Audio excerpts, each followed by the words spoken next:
1 semester of law school. 1 semester of criminal justice. 2 experts. I'm Kristen Caruso. I'm Brandi Egan. Let's go to court.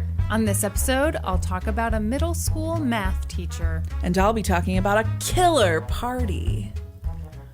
Norman? Yes. What's up? Welcome Hi. to the podcast. Thank you. But first and foremost, happy birthday to both of you today. Thanks. Why are you clapping for yourself? No, that's Kristen clapping. No. Thank you, Kristen.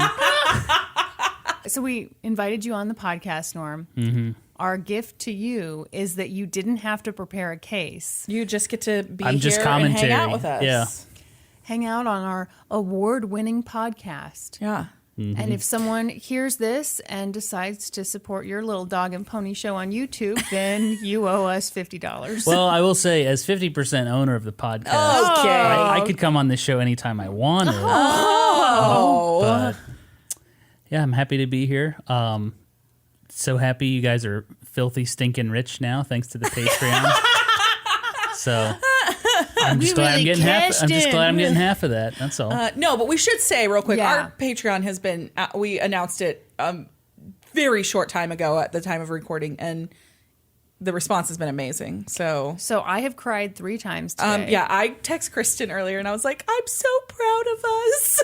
It's so exciting. I don't think we had any real expectations when we launched a Patreon. We just knew that some people had asked, and we thought, well, why not? Yeah. And then so we set it up, and for the longest time, we didn't do anything with it. Yeah. And some kind soul, I don't know how she did it. She found us. it, yeah. I think her name's Candace. I'm going to have to look back. But so Candace found it, signed up before we had any benefits set up. And that was kind of it, lit the fire we were under like, us. oh shit, we better do something with it. Yeah, we just thank you guys so much. It means so much to us. I've been blown away by the response.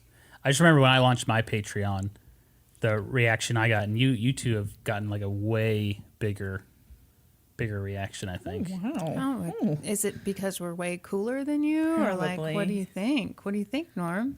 You wanna I think give you us guys some just have compliments? very passionate fans. I would agree. Yeah. We definitely do. It's cool. It's cool to see. Thanks. You guys have been doing this for over a year, and you finally launched Patreon. So Yeah. Yeah. Well, you did a good job of being you don't want to launch it too soon. You kind of coached us on time. you like Mr. Miyagi to us. You were like, when did. the time comes, you'll know. And then you caught a fly. And then he ate it, guys. it's hungry. Turns out Norm's a frog. No, I've seen many Patreons launch, and I've been on the internet for 11 years now. Not just looking at porn. Been starring in it too. The Anyway, gaming historian does Dallas. Congrats to you both. Thanks. Thank you. Thank you. Hey, maybe we should shout out the Patreon. I mean, if people skipped that episode. Okay. I don't know why anyone would skip any episode. I guess it's because you started on that last episode. So.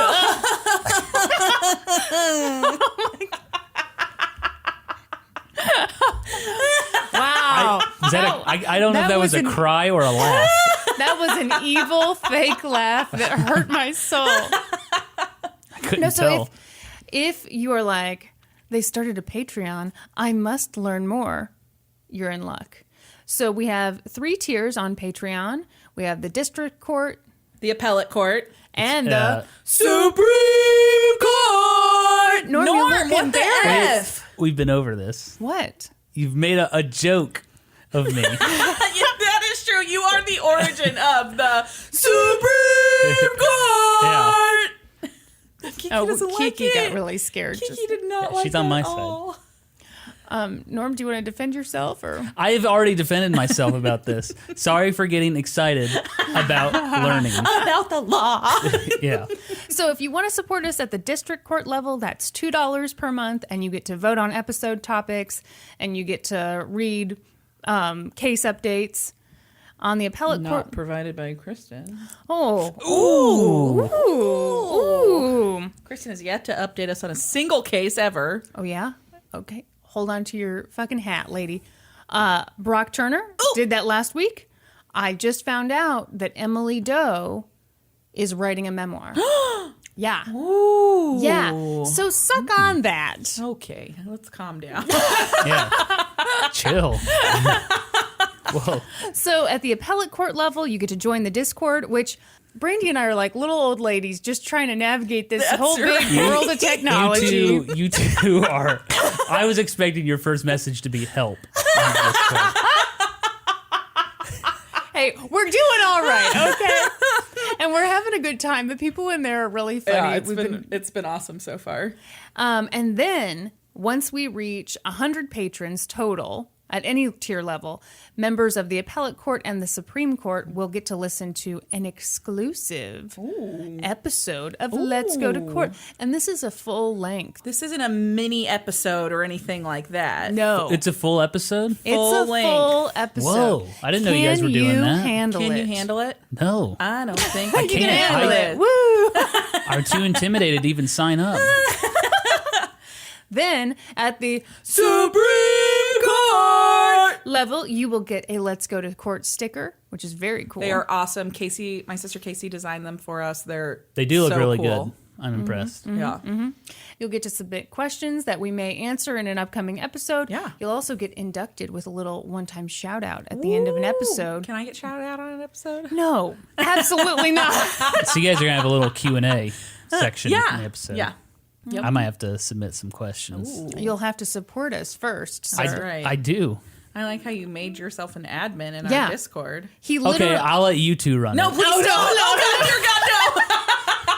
No, come back. Baby, come back. You can blame it all on me. Baby, come back. All right, are we ready to get into the episode? Let's dive right in. That scared me. It was just Peanut jumping up. Team Peanut. Whew. What's up, dog? Okay, so first of all, shout out to Jamie Lynn, who reached out to us on Twitter. This is a Why do you weird. have so many fingers? I don't know. pointing? I've got. Jamie Lynn Spears? That's what I was gonna say. I'm sorry. It also looks like I'm kind of Spider-Manning, but I'm off-brand Spider-Manning. Shoots it out of his fingernails. Hey. Yeah. Spider gay. Yeah. Dollar store spider. Yeah. Spider guy. He's good enough, okay? He's good enough. Arachnid guy. So Jamie Lynn reached out on Twitter, and she had a link to this show that I had never heard of, never watched. Yeah, I saw that. Yeah, called Who the Bleep Did I Marry? And she said, Oh, I've heard of that. okay, so she said, Is that on ID? yes. Yeah. Man, you do Yeah. know your I've stuff. seen previews for it. What, have you like Googled that before? And then you were like, oh, this is also a TV show? No. No, so she was like, hey, it's super weird. Like a ton of the cases you guys have covered have also been covered on this TV show. And I was like, maybe that could be a good place to go for episode ideas. And so that's how I came across this case. I will say, though, I watched an episode of the show. Whole lot of cheesy reenactments. Yeah. Yeah. I can't stand reenactments. I can't either. It was the spring of 2010. Amy Anderton was living it up. She was, I'm sorry. I know, Anderton. Are we sure? Anderton? I'm 100% sure. Sounds like an error, but it's true. Will you spell it? No, I will not. Spell her last name. There's no S. I'm sorry, guys. Anderton. Yes. Are you sure? I'm Norman. going to Google it right now. Oh my God. Who the bleep did I marry? All right, Amy Anderton. I see it. Well, don't click on anything. I'm going to tell you the story. Oh, wow. She's Shut up. involved in this huge case. Shut up. Sentenced to death. Had 10 kids. So she was 28, cute as a button, single, and ready to find love. Missed opportunity. Why not say ready Ready to to mingle? mingle. Oh. Good. You both look so annoyed with me, and I couldn't figure out Man. why. One night, she went out to an Irish pub in Portland, Oregon, and this guy came up to her. He was a real, live Irish guy. Ooh. Oh, how common is it to find Irish people in an Irish pub? Not. I feel like most Unless Irish you're pubs. in Ireland. Yeah, yeah. I feel like most Irish Then I think pubs they in just the call it a U.S. pub. Yeah. They're just like gimmicky marketing Yeah. things. It's not actually an Irish pub. He's probably faux Irish. Oh, Yeah. Irish. Okay. Irish. Yeah. Unless he's got a Blarney Stone in his pocket, I'm not buying it. Hey, is that a Blarney Stone in your pocket, or are you just happy to see me? Anyway. His name was Logan Storm. That's a fake That's name. made up. That's a fake name. He sounds like a X-Men character. I think he sounds like a soap opera actor. The name of this episode, by the way, Weathering the Storm. I see what they did there. Oh boy. So he had on a douchey little cap, you know. He was okay looking. Had a very thick Irish accent. And he seemed like a really good guy with a big heart. So is he actually Irish? Would you, listen to the Okay, story? okay. Am I jumping too far ahead? You'll probably get to that, huh? Yes, I bet she will. Yeah, he's got to be faking it. Faux All right, Irish. Continue. Yeah, he's definitely faux Irish. He told her he was a middle school teacher. And she was like, awesome. I do community work at a nonprofit. It was a nice little conversation, but nothing more. He walked away. She paid her tab, and pretty soon she left. When she got home that night, she looked into her purse and found a matchbook. She With opened Logan it up. Stone's phone number on it. Yep. Smooth move. She opened it up, and he'd written, "The shy Irish fellow from the bar fancies you." And he wrote his number underneath it. Ooh. Are you a little seduced? Man, I'd call him. Okay. Well, that's how she felt. She was like, Yeah. So she immediately texted him. Ooh, notices your Blarney Stone. And he texted her. And the next night they went out on a dinner date. They had a great time. Where did they go? I don't know. But part of me Man. feels like maybe... Bennigan's. Research is kind of lacking in this. Ooh. Don't even know where they went to dinner. Wow. You know what? They went to Cheddar's, okay? Thank you. You're And welcome. he dipped his onion ring in ranch dressing. We know what that means. Ooh, not a good sign. No. Nope. You can tell a lot of person by where they dip their onion ring. That's right. That sounded... That sounds filthy dirty. It does. Yikes. We just all think you should dip it in the Chipotle That's right. ranch, not Yeah. the ranch. It's not Chipotle ranch. It's called Excuse me. Cajun sauce. It's Oh, Cajun God, sauce. wow. It's a horseradish-based sauce, not Sydney a ranch. rolled her eyes so hard they almost fell out of her head. Don't give me the Chipotle ranch. Don't even know what you're talking about. Wow. May I continue? Go ahead. I mean, I know I don't know anything We're about really a this lot case. to deal with on our ahead. birthdays. Yeah, Yeah. you two are already a lot to deal with because you're so alike. Then it's your birthdays and you're like, I got presents today. Ooh, is that another text message from one of my friends? Oh, it's the dentist wishing me a happy birthday. Hey, Slugger wished me a happy birthday. And he meant it. He did. What if we found out that like Brandi and I were siblings, like, but one of us was like put up for adoption? It. Who's on the counter? Oh, that's Oh, let's see. okay. Kiki, the fuck are you doing? No, she's off. She's off. There's Doing some under the oven. Yeah, that's fine. Anyway, So if you two were siblings, yes. that would not shock me, honestly. One of us was put up for adoption. Yeah. Yeah, that wouldn't shock me. You two are a lot alike. Same birthday, though. Yeah, that would be weird. So you'd be twins. No, we're not. We're in the same year. That's Yeah. right. You're older, Brandi. That's so weird. I almost forgot. Here it comes. How old you are. Okay, so Amy Anderton and Logan Storm went out to dinner Presumably to Cheddar's. to a place, and they had a nice time. They talked about themselves. He told Amy that he had a son who lived with him part-time. Date was great. So great that they got together the next weekend. Amy brought him to a barbecue with her friends, and they all loved him. They thought he was fantastic. They started hanging out more and more, and one time when Amy and Logan were hanging out with a bunch of her friends, she overheard Logan talking about a former student of his. Apparently, the young woman had gone off and become an exotic dancer. Tell me more. Okay, what's the term? Because the show used the term stripper, and all the newspaper articles I read said stripper, but I've always heard exotic dancer was like... It's the same thing. Well, I know right? it's the same thing. I think stripper's like a derogatory. Really? Yeah. It has a negative connotation. Oh. But anyway, so he said that. He mentioned he was concerned about her and that he was mentoring her. Mentoring the exotic dancer? Yeah. Yeah. Yeah, what do you make of What that? a great guy. Is he teaching her new moves? I'll show you how to slide up and down this pole. No, say it in an Irish accent. I can't do Ami that. wee lass. I can't do that. I'd insult Irish people if I tried to do that.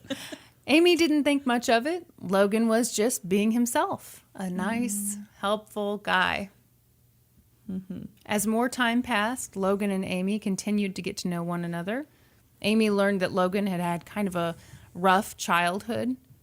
His dad had some psychiatric problems. He'd been in a facility. So he was raised by his grandparents in Ireland. At one point, she says he alluded to being in the IRA and that his involvement in the IRA was what got him deported and sent back to America. What's the IRA? Irish bad guys. It's like the Irish Republic Army, I think. Yeah. Or a retirement fund. Yeah. Bad news being in this IRA. These interest rates are insane. I got so involved in those retirement accounts, I Yeah. got deported. Irish Republican Army. Republican? Yes. Oh, interesting. Not, I don't think like It's our in type the of same thing, Republican. yeah. Well, yeah, no, yeah, guys. Okay. I mean, you didn't know what it stood for, so. I knew the general idea. Irish bad guys, car bombs, you know. Depends who you ask. Yeah, if you ask another IRA member. Well, yeah, and if you ask a Nazi, then they're all nice too. I mean, what? I should probably cut this. This could be really bad. Anyway. No, Kristen, remember if we've taught people nothing on this podcast, they can say one thing. What? We've told them that Nazis are bad. Nazis are bad. Alzheimer's is bad. Alzheimer's is bad. Genocide bad. Yeah. People need to know. May I these play things. devil's advocate? About Nazis I'm being just bad? Oh my God. That God! was terrifying. Stop Kristen it. and I both our breath caught. Actually. Yeah. There are enough YouTubers who are saying dumb God, shit. you're right. Yeah. Yeah. you don't- You're so right. Now he's back in Portland. He has a good relationship with his parents. Amy really liked Logan, but she wanted to take it slow. She especially wanted to take it slow in regard to meeting his 12-year-old son. How old is Logan? So Amy's 28. And I think he's like 34, 33. So I had him when he was like 22. Okay. All right. Story checks out so far. But Logan didn't really respect that. One morning, they were lounging around at his place, and he left to go pick up his son. And he told Amy, hey, you know, we're going to take our time. We're not going to come like straight back to the house, so you can hang out as long as you want. So she did. She like made some coffee, did her thing. And he showed up with the kid. Yes, like immediately. And so she said she like ran, like she saw them coming up the steps. So she ran into the bedroom, closed the door, and he like took his son right to the door and was like, you want to meet Amy? Not cool. Yeah. Yeah, that's bad. So that really pissed Amy off Yeah. because she had wanted some boundaries. She didn't want to meet this child right away. So that was kind of their first fight. She was like, I wanted to take things slow and you didn't respect that. But he was like, you know what? I don't want to play games. I want a relationship with you. I want this to move forward. Your problem is that you have your guard up and you don't trust anybody. You need to trust me. What? Red flag. Yeah, that's a huge red flag. What? What? You problem don't want to is trust you. somebody? The problem is you. Yes. It's a red flag. But Amy was like, you know what? That's a good point. Maybe he's right. Maybe I do need to let go more. This relationship could be the real deal, but I'll never know if I don't open up.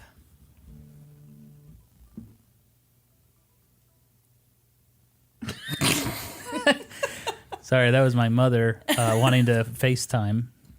She want to tell her baby boy happy birthday. Yeah. I swear my phone was on Do Not Disturb, but it rang anyway. Moms. She can override the settings on my phone. Should I tell what my mom has done today? Yes. Okay, so my mom has text messaged me multiple times today to tell me happy birthday. So the first one came at 8:11, and she said, "Happy birthday, sweetie, 33 years and 26 minutes old." And then she texted me again at 10:14 and said, "Happy birthday, 33 years, 2 hours and 28 minutes." And then she texted me again at, what time was the last one? 12:59. "Happy 33 years, 5 hours and 14 minutes."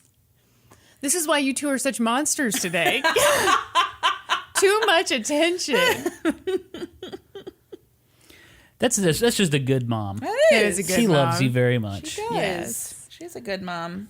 And that's why your mom called the cell phone company, overrode whatever rules were going on there. If he's got Do Not Disturb on, disable it. That's not how my mom I sounds. was going by to the say, way. she's gonna My be mom's pissed. not an 84-year-old woman. So Amy's decided she needs to open up more. Logan has convinced her that she needs to open up more, stop asking as many questions, let her boundaries down, forget the weird stuff that he's doing, and just focus on the bad That's stuff such a red that flag. she's What doing. could be wrong? Yeah. Red flag! Big time. Then mid-May rolls around. They'd been dating for a couple months at this point, and Norman burped into a microphone. Did it pick it up? Of course it did. What do you... These are really good mics. You burped directly into the microphone. Did that Did you guys get there? Mic check. So at this point, Logan started to struggle financially. Uh-oh. He's been helping that exotic dancer, hasn't he? He couldn't make ends meet. You So guys. we need to move in together. Brandi. Psychic Brandi. Okay, here we go. It makes sense. He couldn't afford the place he was living in. It looked like he was going to have to move into like some one-bedroom place with his son. So he kind of hinted at, hey, it would sure be great if you could boot one of your roommates out of your house and let me move in with my son. Mm-hmm. By early June, Amy was convinced. Logan moved in and things were okay. She was living in her house with Logan, his son, and her roommate, Mike. But then one night at like 11:30, when Logan and Amy were lying in bed. Naked. I don't think so. What were they doing in bed? In the reenactment, they were fully clothed. Just like shoes and everything. Yeah. Little hats on. Logan got a phone call. It was from his former student, the dancer. Ooh. He told Amy, "Oh, my former student, the stripper, she needs my help. She just It's a finished." G-string emergency. It's caught. I gotta pull it out with my Only teeth. my teeth. Oh! You really are so much alike. I'll be right there. She just finished her job at the strip club and she needs a ride home. So I'm going to go do that. What a great guy. Amy was like, The fuck no. no. Yeah. Absolutely not. This is weird. And if you want a relationship with me, this weird thing that you have going on with this former student needs to stop. Yeah. It's inappropriate. Logan was very angry. Once again, Amy was being untrusting. He was a good guy who was going to the strip club with the best of intentions. He left the house in a huff. That's whenever I go to a strip club. It's with the best of always intentions. with the best. Yeah, I want to yeah. save these people Yeah. and help them out. And look at their booties. Fun fact, I've been to a strip club only once, and it was because I worked at a computer repair shop and I had to go in and fix their computer. What? Yes, Is that a real story? it is. It is. And you were like, I'm not even looking at the titties. Well, it was during the day, so they weren't actually like doing dances or There anything. were no titties. But the women were in the back getting ready, so I was back there where all like the costumes are and everything, and I guess they had viruses on their computer. Imagine that. Yeah, imagine. Yeah, that's the only time I've been in a strip club. What is a strip club like during the day? Is it kind of a grim scene? I mean, is it... Yeah, it's like, I mean, it's dark, which is odd because it's daylight out, but it's always dark in there. It's always... Yeah. And it's got a funky smell. And I mean, maybe it was just this strip club. Yeah, could you describe the smell? Like old beer. Mm-hmm. Old beer. That's a lot better than I thought it was going to be. Bodily fluids were going to be involved. No, this was a classy place. No, it wasn't. Yeah, it wasn't. No sex in the champagne room. No, but everyone who worked there was super nice. Well, yeah. Yeah, they were very professional. Their job. Yeah. They've got great people skills. Yeah. It's their job to make men like you feel good about themselves. I tipped them all like 20. I tipped them $20 to fix their computer. Thanks for letting me in here, ladies. Thank you. At this point, Amy's friends. Okay, this show makes it seem like, oh, everyone was just blindsided. I don't buy it. She at least had one friend that was like, this dude's full of shit. The show admits that one friend did say, Was it Mike? no, they said the friend was a woman, but I think Mike also thought this guy was weird. Had to have. Yes. He lived with Yes. them. He lived there. Exactly. He definitely knew the guy was weird. So the friend is like, something fishy is going on here, and you need to figure out what this guy's deal is.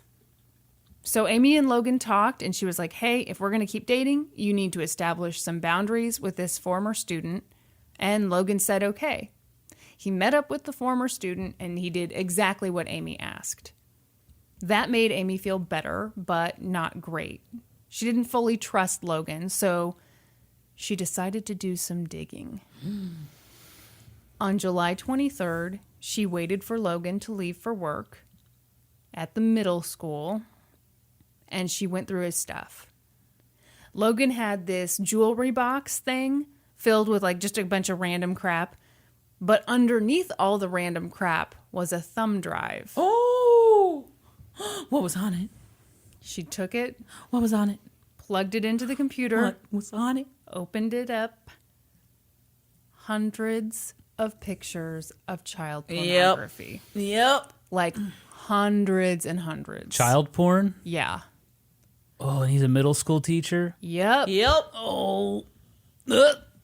It was super disturbing stuff involving very young children. I'm not going to go too crazy Please into don't. it, but I will say, like, there were nude photos, but there were also photos Acts. of children being raped. Oh, no.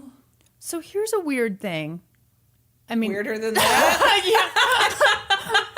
And guys, it gets weird. Don't worry. It gets it's worse. all normal. No, like, so I classify that as disturbing. Yeah. This next part I think is weird. So all these images were stored as PowerPoint files, They weren't individual images. They were PowerPoint presentations. so they could be viewed as a slideshow. Oh, gross. And so there were mixes of child porn and then non-pornographic images of his students in these slideshows. Oh, Oh, my God. that's super weird and gross. Yep. So she flipped. I mean, she just fuck yeah. absolutely flipped out. She put the thumb drive back in the jewelry box. What? She She didn't didn't know- go to the police? What? Hold on. I'd be like, hold on, guys. oh, hell no, Hold Logan. on, hold on. To the police. Keep in mind, at this point, she believes he has ties to the IRA, not some retirement account. Ties to the IRA. She finds Like, well, all I this will child be 59 porn. in So go to the 31 police. years. So. Go to the police. Hold on. That night, Logan comes home. He immediately knew something was wrong, but she was like, I'm just stressed. It's nothing. At some point in all this, she told Mike what was going on. And Mike was like, you need to call the police. Take the thumb drive and go to the police. She didn't know what to do. What? Sorry. What? She didn't know what to do. Do you think the mic's picking this up? Jeez. Between Norm burping into the mic and you like drinking your diet Dr. DDP. Yeah. What if I introduced Gaming Historian with a burp? I was like, what's up, gamers? God. Gosh. I think that would be off brand. Nice change of pace. I think just being on this podcast is off brand Off-brand. for you. It is, but I love you too. So Ooh. Equally or like? I love you too exactly the same. Exactly the same. I can't pick a favorite. How disturbing would that be? So messed up. So the next morning, she's like, okay, I got to do something. She told him, so Amy and Logan and his son apparently were planning to go on a little trip together. And she finds this child porn like right before this happens. So she's like, we're not going on the trip together. Yeah. You and I need a break. I'm going to go back to Utah to visit my family. And while I'm gone, you need to move out. Ooh. She doesn't mention the child porn. She just says this relationship is done. Oh, Are No. you? It's a bad move. bad Are move. you? I see. I don't think so. It's a bad move. Now she doesn't have the child porn to give to the police. Hang on, you guys.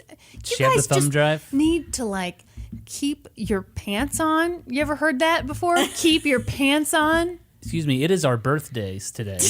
We will wear whatever we damn well please. If we want to be here in our birthday suits, we will be here in our birthday suits. If I want to wear my celebratory G-string, I will. And if I have to remove it with my teeth, then so be it. It's what you do on Just your a birthday. friend helping out a friend. Yeah. You're really mentoring him. Yeah. Brandy's my mentor. I don't understand why Kristen's so jealous. You got to hold that thought because I have to use the bathroom. Okay, we're like 20 minutes into this thing. Worse than me. Nothing to my butthole. Oh. It's nothing to my butthole. Are you guys ready for Logan's reaction when Amy told him, We need a break. yeah. He took it really well. I'm sure he was like, oh, And he was like, oh man. I must have done something wrong. Blimey. Crikey. That's not Australian. Oh. So here was his reaction. Are you ready? Yeah. He screamed. So he just screamed, clenched fist, like went nuts, freaked her the hell out. Dropped the Irish accent. No. Oh. No. You know what? You know what the problem is with you two? You don't trust. You don't trust enough. You just need to lower your guard down a bit and trust this guy Yeah, I really trust with his this guy. PowerPoint slides. You know, that's probably not even his thumb drive. Very good, Norm. It's probably not even his. Hold it for a friend. Yeah. It's a great argument for the defense. I didn't even know it was on it. I bought it at a garage sale. Yeah.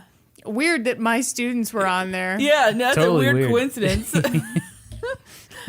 So, in record speed, Amy got out of the house, got on a plane headed to Utah, and Left the thumb drive behind. right, she did. Bad move. As soon as she was safe with her family, she called 911 and she told them what she'd found. But he doesn't know she's found it. so Exactly. maybe- See, this is why I'm like, you guys are way off here. Because she Oh, excuse us. she was with a guy who she knew to be dangerous. So she extracted herself from the situation safely without alerting to him to the idea that she knew he had child porn, got herself to Utah, and then called the police. And the police were there like lickety split. Like they went to the apartment or they went to her and were like, we need to talk to you. No, they went to the apartment to go get the child porn. Do you have some tuna in there? Kiki is halfway into Kristen's purse right He's now. elbows deep in Yeah. that person's purse. There's something in there. Kristen, I told you can't just have fish in your purse like that. I know you like to He's snack on carrying it, but fish and catnip around with you. she's been doing catnip again. So police arrived. Logan was there. He was totally calm. They confiscated his laptop, the nasty thumb drive. The whole time Logan was totally chill. So the police got the thumb drive. Well, that's good. Well, she told them where it was. Okay, Kristen, calm down. All right. You know, I'm just going to scream at both of you, okay? God. God almighty. Get in there now, Kiki. Yeah. You don't have thumbs. You can't It's open all zipped up. it. She's pissed. I got in here before. What happened? Just in here. Literally just in here. Literally. So police looked through the thumb drive. Fucking kidding me. Hey, this is like when I'm trying to record an episode and Kiki's going crazy. Thank you, Brandi. Kiki, do you love me? So police looked through the thumb drive. They were like, oh shit, that's definitely child porn. And they got a warrant for Logan's arrest. Yeah. Got him. Case closed. Great case, Kristen. Oh, there's more. There was just one problem. Logan isn't Logan. It wasn't a thumb drive. What? I mean, It's a middle finger drive. I meant it wasn't his thumb It drive. was a floppy disk. It was a It five was and a laser disc. And they are fresh out of laser disc readers. I don't have my laser Are you player. serious, Kiki? Kiki, what the hell? You gotta go. You want me to grab the spray bottle? Yeah, I do. Ooh, my favorite. Texas Justice over here. Okay. There was just one problem. It wasn't a thumb drive. I meant to say it wasn't his thumb drive. No, Logan Storm wasn't really Logan Storm. Who was he? What the fuck? Good God. Give it to me. I'm sure it's real scary with 1 teaspoon of water in it. Back off. Water shortage around here. Oh my God, she's going back. No, the problem, both of you are wrong, by the way. Damn it. Logan was missing. He was nowhere to be found. Dun, dun. Oh, so they put out a warrant for his arrest, and they're like, but where'd he go? Yeah. Okay. So at this point, Amy is scared shitless. She's back in Portland. Mm-hmm. She goes through the house. It's clear all of her stuff has been rifled through, and her spare key is missing. Oh no, you got to change those locks. Yep, and she did. So she kind of starts freaking out. She's like, this guy has ties to the IRA. He for sure put a bomb in my car. So she called the cops. Irish car bomb. And Car bomb. Car bomb. it was car bomb. Irish Kerber. It's an Kerber. Ermagerd and Kerber.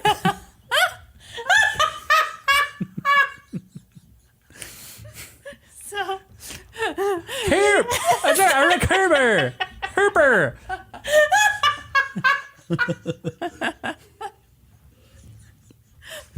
So she called the cops. And they said, what? They couldn't understand her.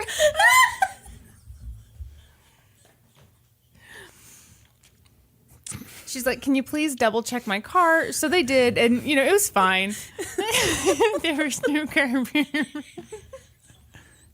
Kerber her.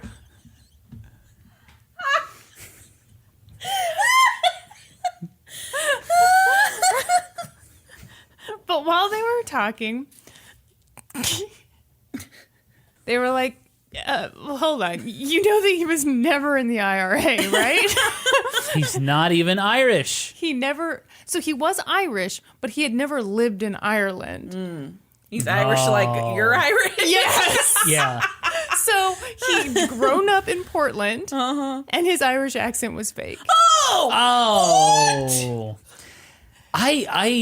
I don't like it when people are like, say like, yeah, I'm Irish, or that'd be like if I was like, yeah, I'm Italian. Yeah. But like I do not consider myself Italian, and like my family heritage is probably in Italy somewhere. But like I would never like register on Irish, on like a form that I'm Italian or anything. But this guy went the extra mile. When people do fake accents. We're from London. Hello. So this guy wasn't really Irish, was he? Oh my God. He was from Portland, right, love? Have we talked about this on the podcast? No, Christian hates fake accents, specifically a fake English accent. Okay. The accent I hate is the fake British accent. Yes. Because everyone thinks they do a great fake British accent. Let's hear yours. No, because it sucks. And more people need to have my opinion. And more people need to shut it down. You're just a coward. Sure. I do love doing my fake British accent, and I don't claim that it's a good one. I just like how upset you get. He does it just to poke the bear. Yeah. Look out. Might be finding the Kerber myself soon. And call up Brandi. Herb! Kerber! She'll know exactly what you mean. Kirsten Kerber! And Brandi will say, Herder! Help is on the way! Help is on the way, dude! Okay, so he's not from Ireland, and he had a fake Irish accent. So he kept up this fake Irish accent the whole time? The whole time? In front of his in front of his kid? The whole time. His kid didn't call BS? Here's the thing. We have to go. We have to leave right now. The thing I don't like about this show is they left out a ton of details. And one of those details is, when did this fake Irish accent start? Did he turn it on and off? Like, did he Right. take it to school with him? Like, Yeah. what was his deal? You guys also were calling bullshit on his name. He was not born with that name, but it is his legal name. He changed his name to Logan Storm? Yeah. Was that when he was trying to launch his porn career? I mean, it sounds very porny, doesn't it? Yeah. The next Avenger, Logan Storm. No, I think it sounds super porny. Rod Storm. Anyway, so he's a big phony. Yeah, and he's gone. Nowhere to be And found. he's missing, So- but he has the spare key. Right, so Amy obviously changed her locks. She got a weapon. Didn't say what weapon, but she said she slept with it by her bed. So, She got a gun, you Giant think? vibrator. It'll kill you. a big deal. What if, imagine that headline. Logan Storm beaten to death with a like giant one of those dildo. giant fist dildos. She's like, am I doing this right? Norman can't even enjoy it. It's so terrifying. A giant fist dildo? You've never Yeah. seen the giant No. fist What does that even dildo? look like? Norm, you gotta live, man. Should I try What does it? it look What like? do Do you see a fist? Like, So it's just a fist? Okay. Brandy's gonna Google it. This is a thing. Oh, now Kiki's trying to get in your purse. Ha! Oh, you got peanut. Sacrifice it. Oh, Jesus. Okay. It's literally a fist. Man. Okay. You can get that on Amazon? That's the first link. Prime. I must have it now. Amazon.com. The fist dildo. Yo, if I don't get this in 2 days, I'm getting a refund. I'm horny as hell. And my own fist just isn't cutting it.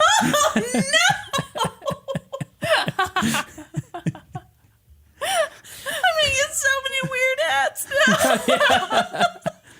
Brandi, we saw you were interested in massive fist dildo. So at some point, investigators did discover that shortly after the police came and took Logan's thumb drive and electronics, his dad drove him to Canada. Oh, boy. Then, from Canada, Logan flew to London. And Wow. like a 19-year-old taking a gap year, Logan traveled to Ireland, to France, to Amsterdam, just having a lovely time. Backpacking through Europe. And all the while, he sent letters to prosecutors explaining that he was just afraid. Afraid that if he went to prison, he'd be raped and murdered. I mean, Who had the 12-year-old? I guess the mom. Yeah, the mom. Yeah. I'm feeling pretty bad for him. Yeah, right? I mean, like, dude, you've got 600 images of child porn. And you're like, people don't like my type. Ugh. So apparently this whole time, Logan had some defense attorneys who were trying to convince him to come back to the U.S. and face the charges. And finally, in February of 2011, Logan gave in. He came back to the United States and was arrested at the airport. Got him. Got him, boys. So on January 23rd, 2013, Logan's trial began in front of a federal jury. The prosecution's case was pretty straightforward. They called investigators to the stand who talked about finding the porn on Logan's devices. They called Amy to the stand, and she talked about discovering the porn and how horrible that had been. But the defense had a perfectly logical explanation. It wasn't his thumb drive. Not my thumb drive. No, I'm afraid not. Are you ready for this? I can't wait. Yeah, what's a better defense than that? So why was this mild-mannered middle school teacher in possession of child porn? He'd confiscated it. He'd been framed. Oh. Framed? Amy was so jealous of Logan's relationship with the former student turned exotic dancer Oh my that perhaps she gosh. was involved somehow. But you know what? Here's We have the no big, evidence, but this is probably Here's what. the big theory. Here's the big theory. Remember Amy's roommate, Mike? Yeah. Well, Mike was clearly in love with Amy. And it just Big Mike. killed him that she was dating Logan.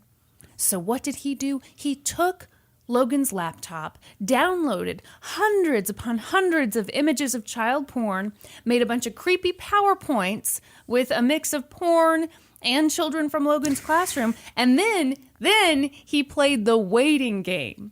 He waited for someone Amy to find it? stumble across the porn. Bullshit, this is the worst theory ever. No, Brandi. And easily disproven. No. And then, once she did stumble across it, he would be the shoulder to cry on. Turns out it was all true. You know what, guys? I know you guys are into this theory. You just need a little more info. So here's the info that's going to convince you. Okay, I'm ready for it. Mike and Amy started dating. No. I imagine what you two are thinking is, gee, it's so hard to find porn on the internet these days.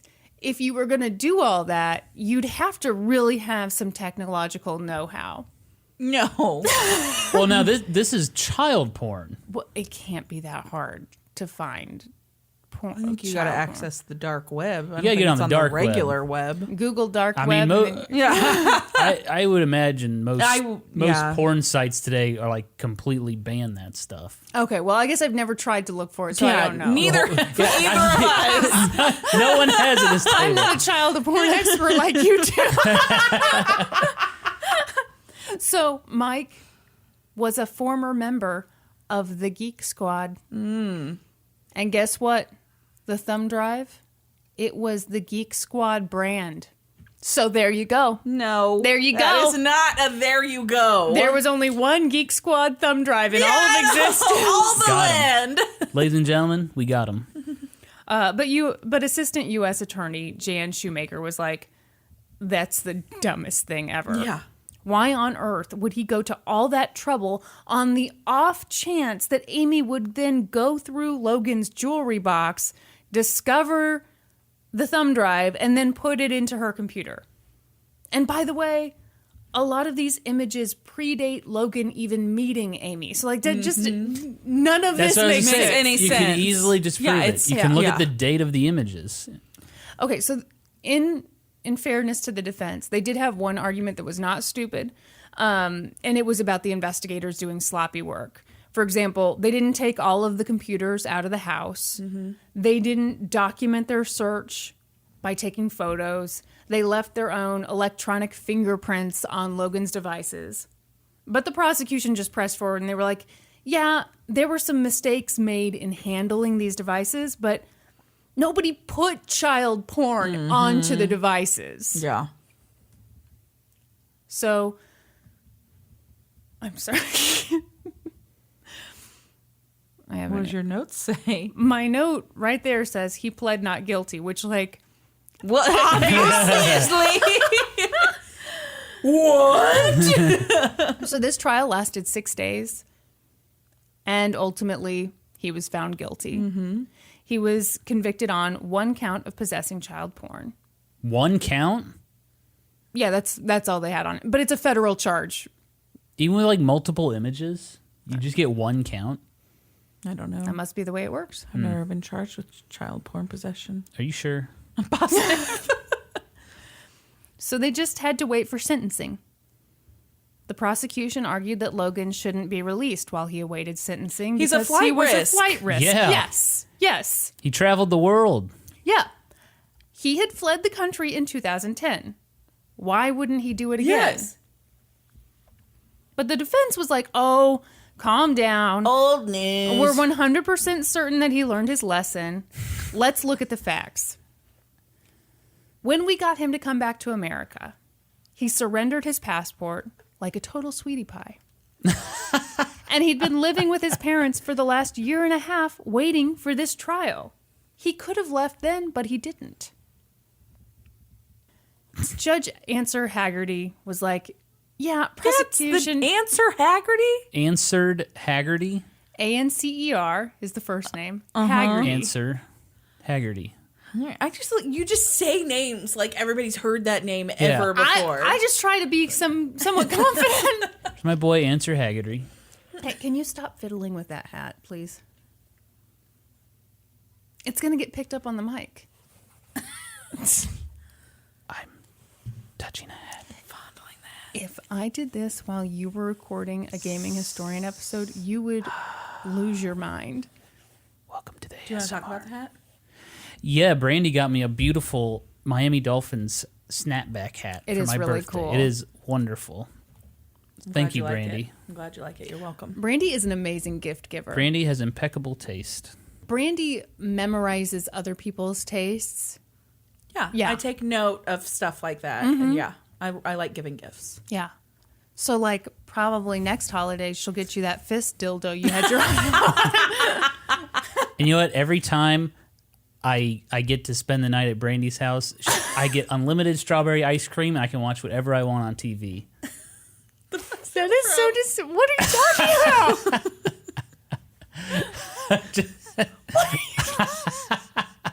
like when you were a kid, spent the night at grandma's. I can stay up as late as I want, eat strawberry ice cream.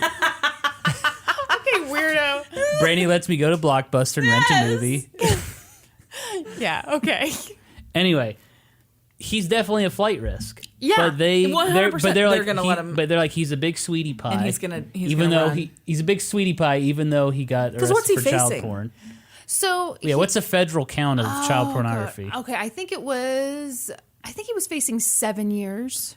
That seems low, but okay. I know, I agree. It seems low. So he runs. So yeah, the judge lets him go, which is like Answer. unbelievable to Come me. on, So he left Answer the country, Haggerty. huh? So he's like, so the judge is like, okay, Logan, see you back in April, all right?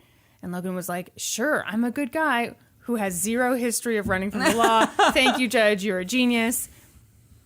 Now for the big surprise. Are you ready to be surprised? Yeah. He left the country. He sure did. Yeah. So, and I'm talking literally hours after this happened, hours after the conviction, he was wearing one of those, electronic monitoring Yeah. things.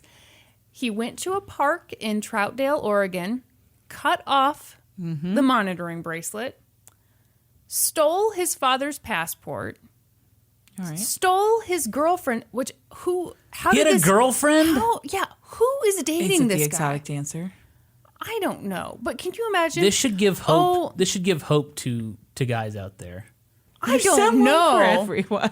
There's someone out there for everybody. Oh, my boyfriend sure is a nice guy. This guy's in court for possession of child porn, and he's got a girlfriend. That is unreal Ugh, to me. that That's is insane. Unreal. Ugh. So he stole his new girlfriend's green Ford F1 Picky? 50 pickup. A picky. Hey, I'm moving. Can I borrow your picky? Makes it sound a lot more feminine, doesn't it? So he took off for Mexico. I hope there's no Kerber. I'm a Kerber. Kerber, my piggy. No, Piggy, no. Pieces of Piggy flying through the air. Blew my piggy to bits. So as soon as authorities realized he was missing, U.S. Marshals launched an international manhunt. And I cannot believe... can you imagine how annoyed they would be with this they'd judge? be like, fucking judge. Like, wow. You idiot. Okay, yeah. Shocking. He ran. So Logan was on the run for 6 weeks. Wow. When U.S. Marshals finally caught him in Mexico City, they were like, hey, Logan, the Irish jig is up. Come with us. The Irish jig is I up. love it. Thank you. Wow. Thank Did you write that? Yes, I wrote that. Wow. You think that was in like a serious article in the Oregonian? Your river dance has come to an end. Okay, good. no, Yeah, no. Try again. Yeah. So he tried Guess to you pretend. need a four-leaf clover now, Logan. Okay, that was pretty better. good. Yeah. That's pretty good. I'm working on it. So he tried to pretend he wasn't Logan Storm. He tried to pretend he was his dad. And they were like, dude, shut up, you know? His new sentencing hearing was in September, and it was a doozy. So obviously he pled guilty to the failure to appear charge, because how can you not plead guilty to that?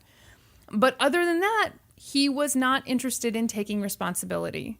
Logan told the court that this had all been a grave misunderstanding. I am not a pedophile, he said. Then he talked about all of the great things he's done for his community. He said that his loved ones and really society as a whole would be punished by his conviction. I'm sorry. What? Yeah, because he's so great. So if you lock him up, then all that greatness, you're putting that greatness in a box, Brandi. Okay. The And then- only way to handle this situation was to let him head on home. No. No jail time. And No. everyone stood up in the court and cheered. It was like a slow clap. yeah. Yeah. I mean, what a crazy idiot. That's You get ridiculous. convicted for child porn, you run off to Mexico, and you really think, oh, I'm going to try to convince... Well, I guess if a judge was dumb enough to let him let go, you then go, maybe you would yeah. be like, maybe this judge is dumb enough to let me Yeah. just go home. Logan's mom also spoke. She said her son is a good Samaritan. Once again, this was all a big misunderstanding, and it was all Amy's fault. How's Amy's fault? Are you ready? Amy had misunderstood Logan's mentorship with his former student. But it has nothing to do with the child porn. She called Amy an insecure, snooping kind of woman. What? She said that Amy had framed her son because she was so jealous. Okay. Get That's out of some here. bullshit. But U.S. District Court Judge Michael Simon was like, I don't think so. What happened to Answer Haggerty? So I didn't write this down. This guy sucks. Get him Everybody off the drink. case. I didn't write this down, but I think that other judge was just filling in. He died. Well, maybe, I don't know, but I think he was just filling in. I'm not 100% certain on that. So he like filled in, screwed the pooch, and then moved along. Michael Simon came in. What's this guy's name? Michael Simon. The new Michael judge, Simon's the district chef. court Oh judge, yeah, What's the new judge's name? Wolfgang Puck. Michael Simon. Yeah, It is Michael Simon now. Gordon Ramsay. He's like, you're getting 7 years for child porn and an additional year for that super fun international manhunt you put us through. just a year? Okay, that is exactly And what I doesn't he have said. to pay some money or something? How much money did that cost Yeah. U.S. Marshals? A failure to appear charge, apparently you do get like a year. But this was so much more than just Just a failure to appear. Yeah. Yeah, was- it's not like he was like, oh, my He bad, was I a forgot. fugitive. He should have been Yes. charged with a fugitive Yeah. of justice. So they were like, and prosecutors had tried to argue for more than just a year for obvious reasons. They were like, this is not typical. Yeah. He cut his ankle bracelet, fled to Mexico, and then when we finally caught him, he had the audacity to try to be like, it's not me, it's my dad. You know, like, ugh. I'm my dad. After he received his sentence, Logan immediately said he planned to appeal. And prosecutors were like, really? Great. That's cute. Bring it on. Because we heard that you touched 2 girls at a swimming pool in 2007 and they were under the age of 14. What? Oh, so they're going to we bring will those up again. See you at your next trial. Oh, shit. Yeah. Here we go. Okay. So let's talk about that. Peanut is snoring. Team Peanut. She's She is snoring. Oh my gosh. So on June 10th, 2007, Logan was at the Mount Scott Community Center pool in Portland. It was really crowded that day, and 2 girls, ages 8 and 11, claimed that he swam up to them while they were swimming and touched them inappropriately. So police did question him that day, but at the time, Logan Storm was a middle school math teacher with no criminal record. Yep. They didn't think they could win the case, so they didn't bother with it. Shit. But then, a few years later, when he's caught with all this child porn, they were like, okay, we're feeling a lot more confident in the case. Let's bring this to a jury. This guy was for sure a creep. Yep. But obviously, that took a while because he went on the run twice and he had that trial. So by the time he was finally brought to this trial, 7 years had passed since that incident at the pool. In pretrial motions, Logan's defense attorneys made the argument that any good defense attorney would make. They asked the judge to bar the prosecution from bringing up the child porn at trial. Holy shit. The defense argued that the prosecution should not be allowed to discuss the prior bad acts. No, Their it case is should pertinent. stand on its own. It's pertinent. That's so dumb. And so, like, I mean, It's a good legal argument, it's a but good. it is pertinent yeah, to this it's what you got to case. do when you're a defense attorney, but like, it's You absolutely have to relevant. be able to show that he is a If you're touching little convicted- kids in a pool and you also happen to have child pornography, there's a connection. There's there. a connection. This is really common, though. I mean, Oh, it's usually super you common. can't bring up. That's I the know. Tate Perk thing. Wait, go into more detail. Tate Perk is the guy who killed Cora Okonski, Yes. and that's how his conviction. One of his currently, like, he is appealing his conviction based on they allowed in evidence of, I believe it was former abuse.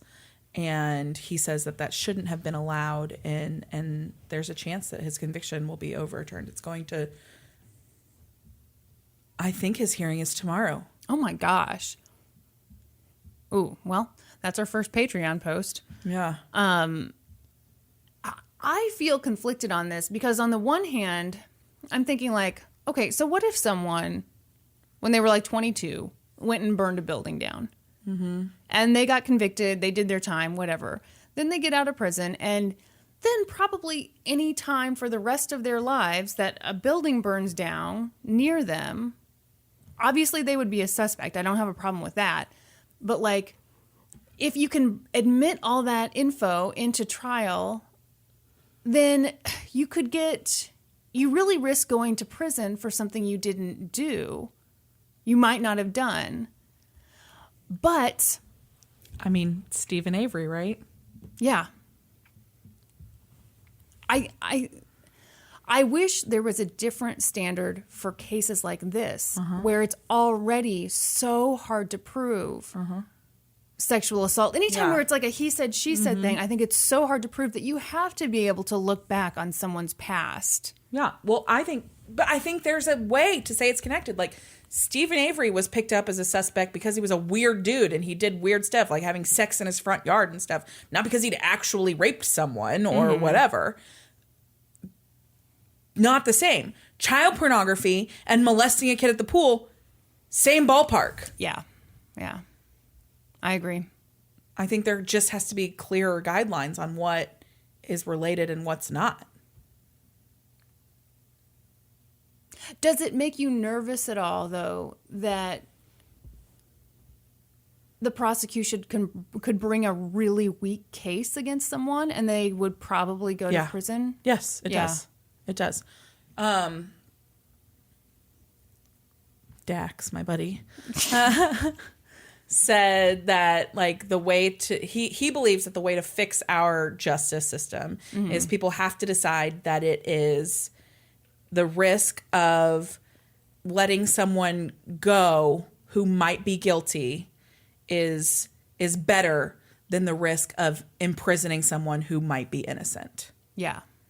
And I think that's totally true. Would be horrible.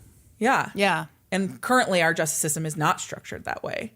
Currently it's better to imprison someone who might be innocent than to let someone who might be guilty. And see, that's what makes me so nervous. Yeah.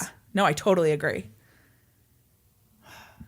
The name Stephen Avery is so familiar to me, and I can't... Making a Murderer. That's it. Yeah.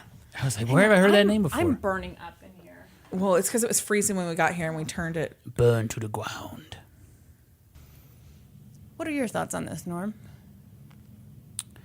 I think they should... I think it's perfectly fine to bring up, especially if they were found guilty of it, to bring up a previous charge that is absolutely related. to a new charge. He has a history of doing stuff to, he has a history of like child porn. So it's reasonable to think, this was motivation for him to molest children. I think that there might have to be guidelines around it. Can you bring in an expert to say that this is a possible progression? It starts with child porn and it progresses to molestation and whatever. Maybe you can't just bring those things in all willy-nilly. Yeah. You have to be able to have an expert who can connect them. Okay. I'm trying to think of a reason where you wouldn't want to do that. Like it's bad to do that. Well, it would be bad because presumably the prosecution could bring a much weaker case against someone, but because and just they be have like, this he did it history- before. Yeah. Yeah. So it's got to be in him like a again. in case. I hate to use this as an example because I think he did it and I think that his conviction should stand. But in the case of Tate Perk, they don't have physical evidence. They don't have a body. And so the evidence they have is there was a history of domestic violence in the home. And this is how we believe she died. And friends suspected it and everything. But without allowing that previous incident, those previous bad acts in, that case would have nothing. right. Yeah. Yeah, I get it.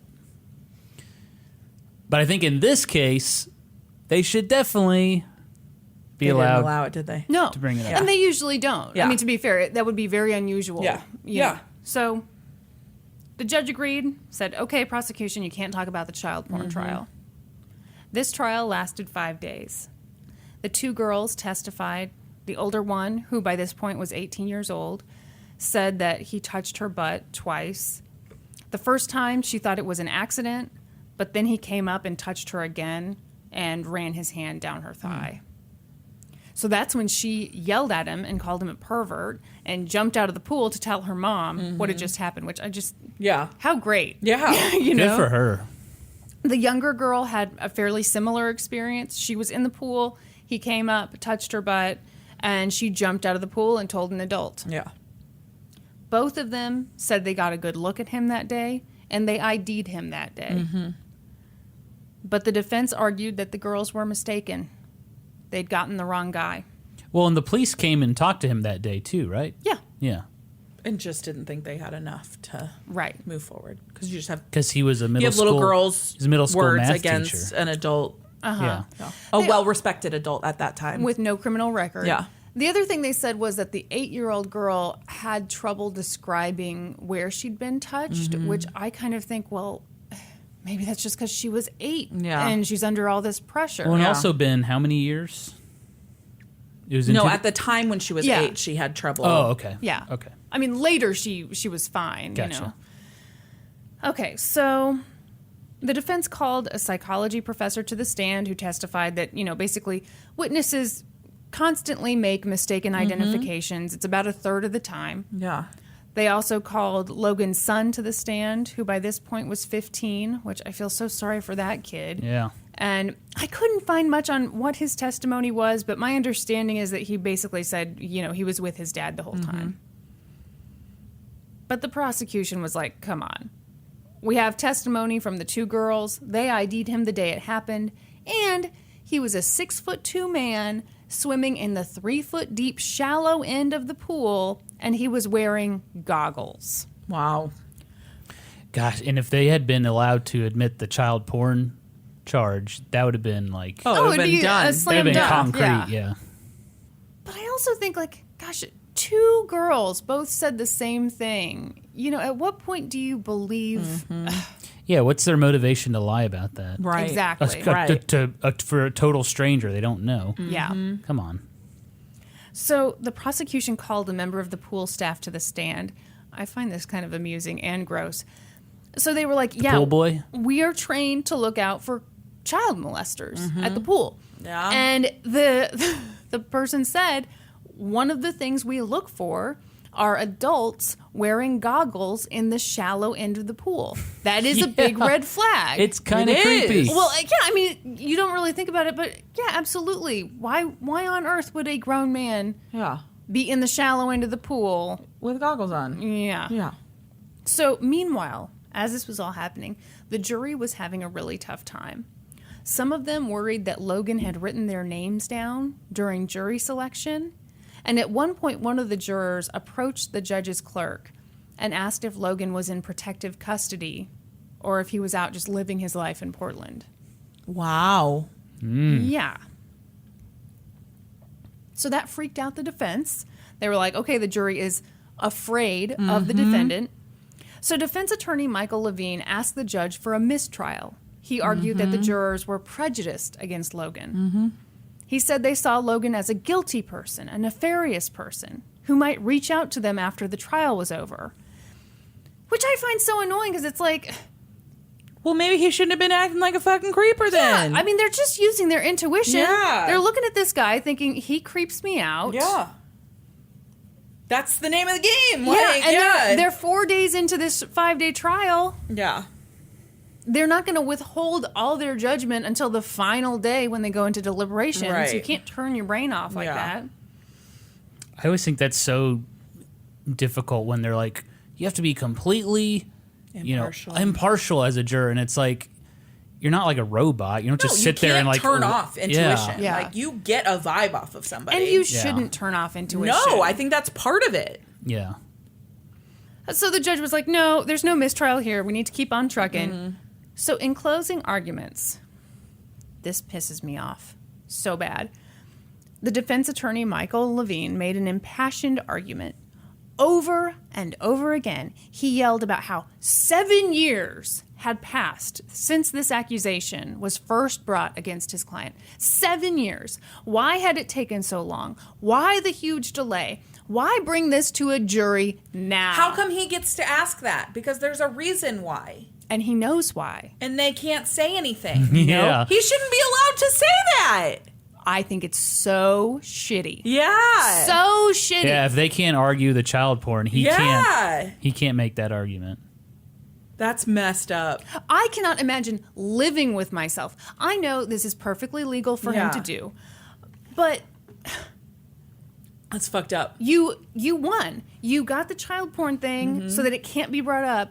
Now you're acting like there's something fishy about the fact that it's taken 7 years when you know the reason it took 7 years was because your client went on the run twice and he had a whole nother trial. Yeah. That's so messed up. And the prosecution's hands were tied. Yeah, they couldn't can't say do anything. They just had to not acknowledge the fact that it had been 7 years. Yeah, which doesn't look great to the jury. It looks fucking weird. Yeah. So what happens? What do you think happened? I think they found him not guilty. Not guilty. Yeah. Yeah. They deliberated for 3 hours, and by a vote of 10-2, they found him not guilty. Mm-hmm. Which I think, I have a theory. Mm-hmm. I think part of it was the 7 years thing. For me, that would be weird. Yeah. Why Why are we waiting 7 years? Yeah. But I also wonder about the big argument over a mistrial. And I don't know if that happened in front of the jury. It can't happen in front of a jury. Oh, well, then never mind. There goes my theory. Yeah. Never mind.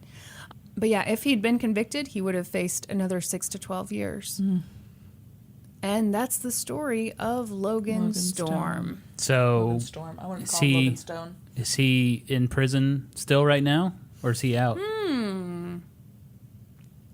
You know what? What year was he convicted? I think it was 2013. I bet he got out. He's for probably out by pure now. behavior. He's out by now. On parole.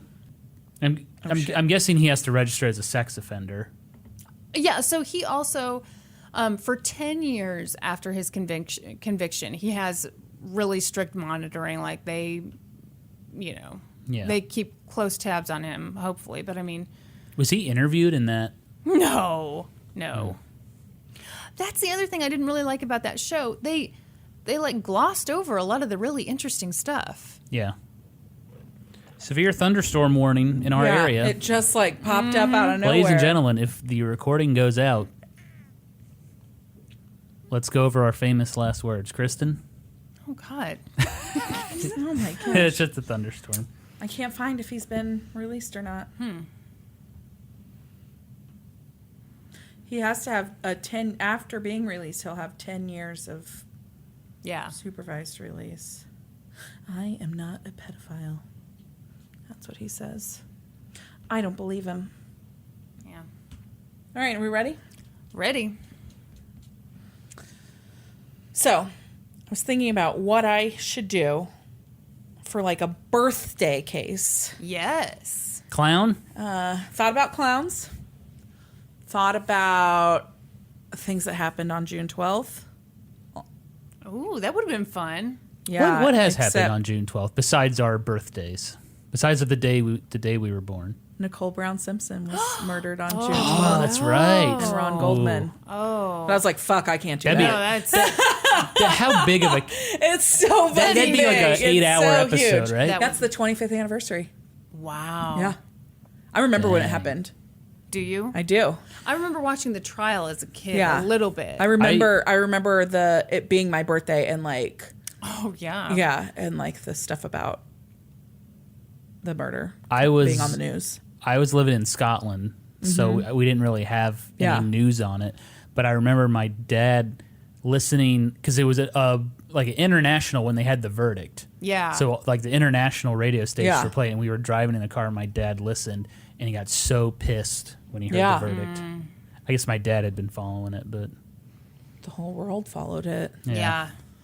But I decided I wasn't going to do that because this episode would be 37 hours long. It's already going to be 37 hours long. So instead, I picked a case about a party. heck yeah. Okay. Killer party. Ooh. What do you mean by that? Let's find out. A really fun party. It was a really great party. They just made a little too much noise, and it went to court. So right off the bat, I have to say that like almost all of this info comes from the same source. It comes from this amazing article in Rolling Stone by Nathaniel Rich. And I'm basically just... Stealing. No. I am Just kidding. paraphrasing it. Thank you. And I'm giving him credit. Thank you. That's how we do it on this Nathaniel. podcast. That's right. Thank you, Nathaniel. There wasn't shit to do in Port St. Lucie, Florida, if you were a teenager. Port St. Where is that? That's because it's near Miami. Ooh. That's because Port St. Lucie wasn't built for teenagers. Named after the patron saint of people with eye problems. So, old people? Yes. The town was kind of the brainchild of these three brothers from Jacksonville, Florida, Frank, Elliott, and Robert Mackle. And they were determined to profit from this big migration of retirees to Florida that started in the 60s. By the way, So, it always blows my mind that Jacksonville is the biggest city in Florida. yeah. Yeah, I always think like Miami, Tampa Bay, yeah. Yeah. Orlando, Yeah. but it's Jacksonville. That's crazy to me. Pretty big Anyway, city. continue. Sorry. I get fired up when I It's hear okay. Sure. So We all have our passions. that's Norman. right, and you're passionate about Jacksonville, Florida. that. No, I like the Miami Dolphins. So in 1961, these brothers bought like 40,000 acres of what was essentially swampland and forest. And then they divided it up into plots that were 80 by 125 feet. And then they placed these big ads in Life magazine and Newsweek magazine that promised this Florida dream retirement. And you could buy these plots of land with these what were promised to be like space age houses on them for really low money, like $10 down and then $10 a month. Super cheap. Oh. But the catch was that you had to pay it for the rest of your life. Like you would Yeah, but never if pay you're off. retired, you're kind of like, hey. Right. I got 5 years left. Yeah. I'll do that. So Do they just like bulldoze Kermit's home? yeah. Hey, what are you doing? That's mine. So it worked. But yeah. people were pretty pissed when they showed up and they had a chunk of swamp rather than what they thought was like this place because is a the dump. ads had these like this like cute little girl with a ponytail on a beach holding a beach ball, and it was like your dream retirement, and then you show up to your plot that you purchased It's a little and dumpy it's swamp. a swamp or part of a forest. And there's an alligator winking at you. Yes, yeah. exactly. It's just heaven to Kermit. But so by 1980, Port St. Lucie had grown to 15,000 people, and it was just this like manufactured town. It's like 100 miles north of Miami, I believe. Ooh. Guys, if you can't hear that, that was a scary crack of thunder. Big.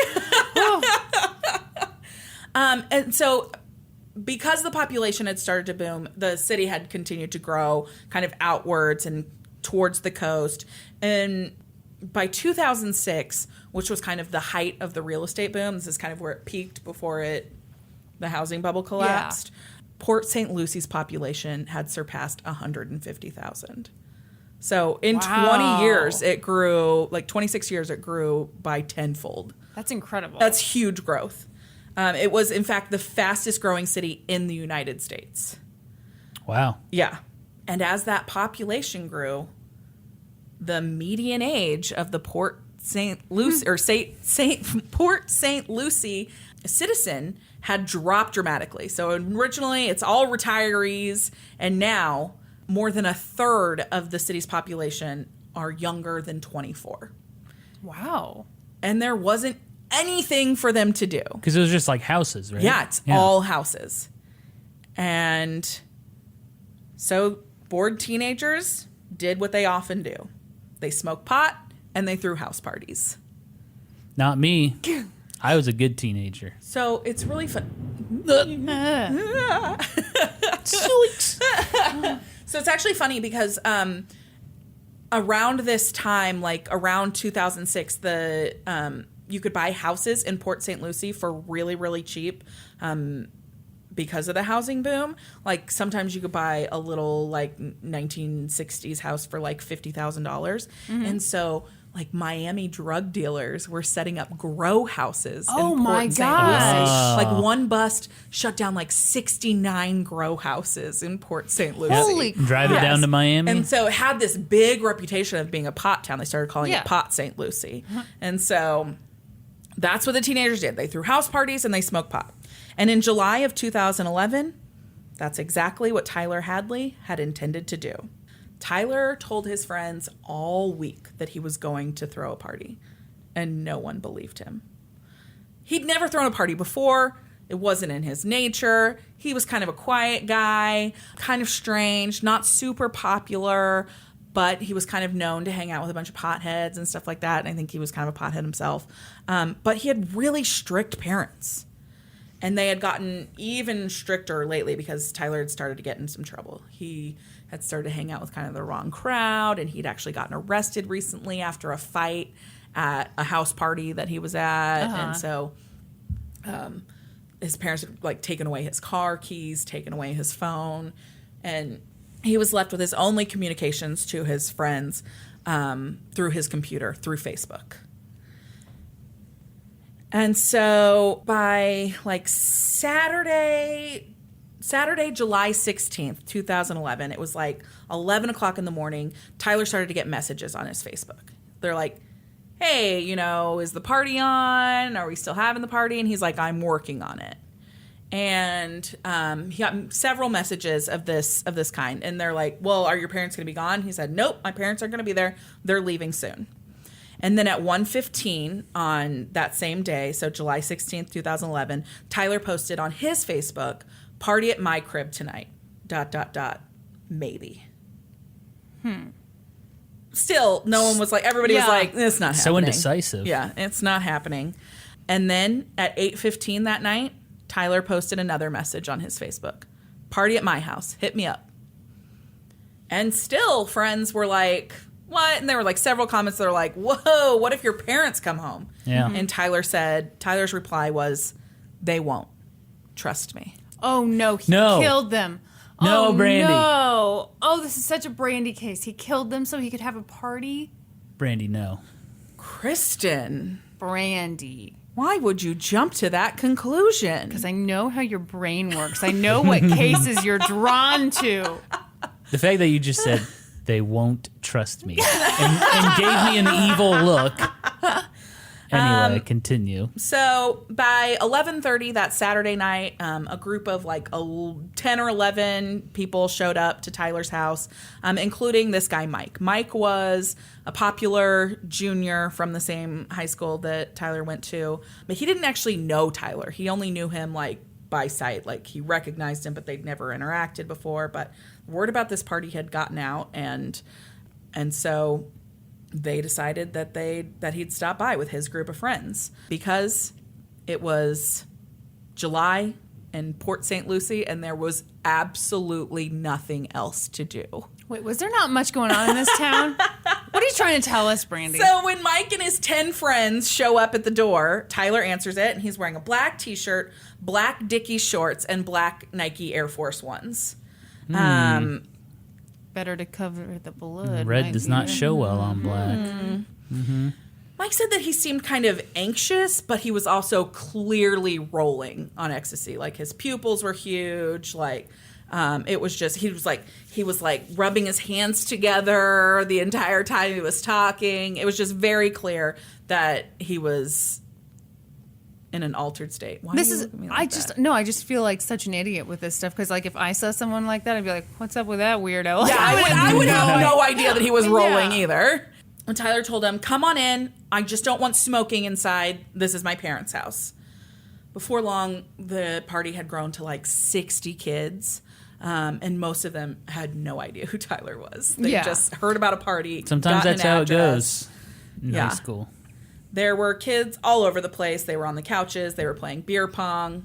Why are you pointing at Kristen? She knows what I'm talking No, about. I don't. Do you What? know what you're Kristen talking threw about? crazy parties in high school. No, I did not. No, she didn't. Brandi with the Brandi evidence. went to my parties. They were Eyewitness not- testimony. They were not cool They were parties. not. I didn't say that. I just said they weren't crazy. No. There was no beer pong. There was no beer at all. No. There no was alcohol. Spice Girls. No, yeah. Well, we were not by high school. There was a pool table. There was. There was one of those big screen TVs that was like as big as the house. Oh, yeah, You know, giant, like, yeah. yeah, one of The those big like rear projector. Yeah. Oh Yeah. yeah. Tons of soda, plenty of snacks. That's right. So many couches. Tons of couches. So many couches. Yes. Yes, because my parents Everyone never, gets a couch. Yeah. my parents never got rid of couches. They just Yeah. moved So them there were down just to like the multiple basement. seating areas in the basement. Yeah. God bless them. Yeah. Yeah. The parties did not disappoint. We played a lot of Kristen Ball. Yeah. Which is a game made Kristen up Ball. by Yeah. me. How do you play? Wouldn't you like to know? It's basically ripping off the Newlywed Game, but Yeah. with friends. Yep. But you called it Kristen Ball? Yeah, because she invented it. There was no ball. Don't worry. I'm so confused. Okay. It's a Friends reference. Phoebe comes up with the game I and never she watched calls Friends. it Phoebe Ball. I never watched Friends. Wow. My bad. Okay. Anyway, I was too So- busy gaming. there's kids everywhere. They're like looking for snacks in the kitchen. There's Yeah. beer pong. There's kids making out on every couch, every corner, every chair, whatever. Everywhere. You guys step over people making out. Yes. Pardon me. Excuse me. The place was a disaster by this point. There were glass bottles broken on the floor. There were cigarette butts put out in the floor, like in the carpet and the Bunch rug. of filthy animals. Oh yeah. I But said no smoking, guys. Tyler was not at all concerned about the destruction inside the house. His chief concern was people going outside and people making too much noise. So he didn't want the It would cops to attract show the up. attention of the neighbors who might call the police. Yeah. Okay. Didn't want the cops to show up. Yeah. So at first he had been telling people to go out back and smoke when they wanted to smoke. And then finally he was like, you know what? Just stay in the house. You can smoke in the house. That's fine. I don't care. Don't go outside. Is that where the bodies are? What bodies? there was like a crowd kind of gathered around like the family computer. They had like a desktop computer kind of in the dining room area, and they were playing music on YouTube, specifically songs by Wiz Khalifa, which I didn't realize Wiz Khalifa was that popular back then. 2006. Maybe these kids were really cool. Is this 2006? 2006, yeah. It seems early for his him. early mixtape stuff. Yeah. And then it was this one kid, Mike, that I mentioned before. He's kind of like looking around as they're like looking at the music, and he notices that like just different areas of the carpet are really filthy, and specifically like an area around the computer desk is filthy. There's like this brownish dried liquid that's kind of like gotten kind of tacky. It's kind of in the creases of the keyboard, and then it's kind of like on the carpet, and he's like, what the fuck did someone spill over here? It's probably gravy. Yeah, it's probably gravy. Yeah. You know how nasty that gets when you get in your keyboard. Mm-hmm. His thought was that it was probably Coke, that somebody had tried to do like mixed drinks or whatever, and it spilled Coke everywhere, and it just kind of got syrupy and Coke and gravy. Gross. But he didn't really think about it anything. People kept asking Tyler, like, where are your parents? Are they out of town? And he kind of told everybody a different story. He told one guy that they'd gone to Georgia. He told another guy that they'd gone to Orlando. He told another girl that his parents didn't live there anymore, that this was his house now. It's just kind of a different story to anybody who asked. By midnight, the party had grown to over 100 people. Man. Surely the cops are going to get called, right? So got 100 people in a house. That's his big concern. That's Tyler's big concern. It's gotten loud. Ethel next door is not going to stand for this. The dogs. The family has 2 dogs. They have a lab and a beagle, and they've started to freak out just by the number of people. Well, sure. And so Tyler just like shoves them in different rooms in the house. He like locks one in a bathroom and one in a closet. And just think of Peanut. There are 100 people in this house. Peanut freaks out when Brandi comes over. Yeah, exactly. And the place just looked like it had been ransacked. Like every surface had turned over. There's broken stuff everywhere. One girl arrived like around midnight, and she had this big crush on Tyler. Her name was Stephanie, and by that time it was like 100 people deep, and she managed to find her way to where Tyler was, and she kind of just stood by him. She didn't know him really well, but had this big crush on him, and she noticed that he was acting odd, quieter than usual, kind of like had this far off look in his eye, totally not engaged with the party. But again, like there was drugs there, people were doing ecstasy, people were smoking pot, so she kind of just wrote it off as, well, he's on something. Right. And she was there with a friend named William, who was also friends with Tyler. And William had known Tyler since he was in 6th grade. And so they kind of talked about it. And he was like, Tyler always acts strange. Like, this is just kind of him. You just don't know him that well. Like, he'll do this, and then in an hour he'll be, like, totally normal. By 12:30, the party was, like, out of beer. People had started playing water pong because they were out of beer. And so Tyler asked his friend, who was 21 in there, to take him to the gas station that was a block away and go get more beer. And so the 3 of them, so this guy Mark, Tyler, and Mark's girlfriend Ashley, got in a car and went to the gas station. Tyler gave Mark money. He went in, bought 4 cases of Busch Light. Ooh. My beer of choice. So good. I've never had a Busch Light. Ashley, it sounds terrible, though. Neither have I, yeah. I've had a few Busch Light. What do you think? I mean, it's cheap beer. It's just watery beer, right? It's watery, and it doesn't really taste like much. That's the point of it. It's cheap. So nothing like Miller High Life. No. The champagne of beers.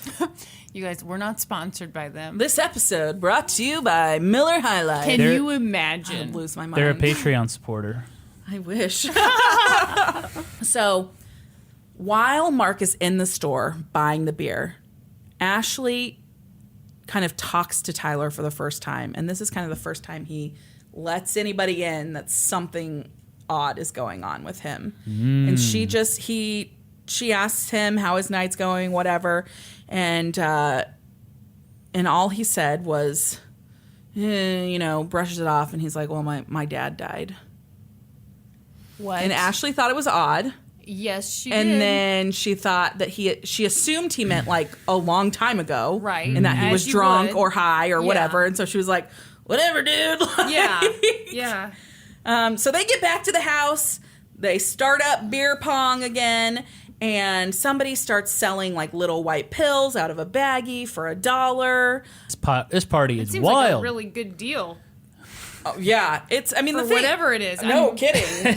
Yeah, somebody else is selling pot. Another group of people show up because somebody sent out a text that this party is that Hadley's party was the biggest thing ever. So another like 3 carloads of people show up. Damn. And then all of a sudden, some guy comes in from like out front and he's like, woohoo! And making all this noise, and he has a mailbox in his hands. He's stolen the next door neighbor's mailbox. Oh no. Ethel's gonna hate that. Ethel's custom lighthouse Tyler mailbox. freaks the fuck out. He's like, where the fuck did you get that? Yeah. And the kid is like, I stole it from the neighbors. And he's like swinging the mailbox around in the living room that's just stuffed with people. He's knocking beer bottles everywhere. And Tyler is like screaming at him. He's like, you got to take that back. Stealing a mailbox is a felony and the police are going to come. He didn't say He that. did. He said it's stealing a mailbox He's is a kid that's felony? just gotten in trouble. I think he knows Yeah. what's a felony and what's not. Any kid who's ever played mailbox baseball knows that tampering with a mailbox is a felony. You're acting like that's such a common thing. That's only in movies. No, I think that's People a don't real really thing do in that. a town where there's nothing to do. No, it is a legit It's thing. a real thing. Here's a good story for you. Reggie Jackson, famous baseball player. When he was a kid, he would hit mailboxes with his baseball bat for practice. Well, that's just rude. It's a real thing. Well, yeah, it's like not cool, but like I had somebody- people do it. Do it to my mailbox. Really? Yeah. Broke my fucking mailbox in half. I was so pissed. And if this is Ethel's custom lighthouse mailbox, she's gonna be She's super going to be pissed. super pissed. She got that in Manio on her vacation So, 8 years ago. Custom made. yeah. So he's like screaming at this kid to take the mailbox back. And like the party kind of like screeches to a halt for a second while everybody's like, what the fuck's going Well, on? yeah. And the kid takes the mailbox back and everything just kind of like goes back to normal. Whew. And at that time, Crisis averted. one of the kids there notices that the master bedroom door is closed. And so he assumes that there's people inside getting high. And so he wants to go in there. And so he goes and he reaches the door, but the door's locked. And all of the lights, like where the bedrooms were, like the hall lights and whatever, are off. But he noticed that along like the baseboard near the door, there's like a weird dark streak of what he assumed was paint. More gravy. So Yeah, he's more like, of that Coke. More of that Coke gravy mix. That doesn't look good. But he's like, oh, nobody's getting high in there. Let me go find out where they are getting high. And so he my just God. leaves it and walks away. By 1:15, another carload of kids show up. The place is packed. Holy it's crap. loud. It smells just like sweaty with all of these, like over 100 teenagers packed into this house. This kid that comes like around this time, he says that his name's Justin, which I guess isn't his real name, according to this article. Everybody else used their real names, but this guy asked for his name to be withheld for whatever reason. It says that he's a collegiate athlete, so that could be why.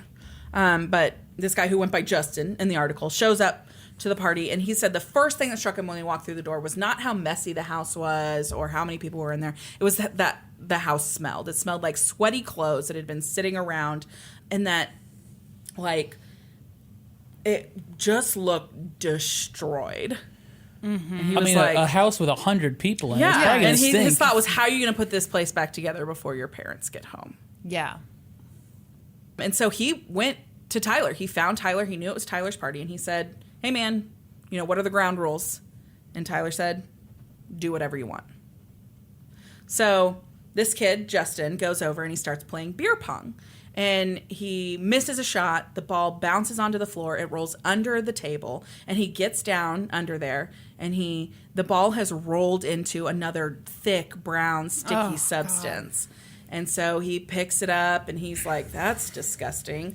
But he's like, this is a disgusting party. Like, there's so many people here. So he doesn't think much of it. He goes over, he rinses it in the sink, and back to beer pong. Think about that. They're I throwing know. that in a glass of I beer know, that they and then they're have to drinking. drink. Yeah. Ugh. Tyler made a ton of gravy that night. So by this time, it's getting pretty late.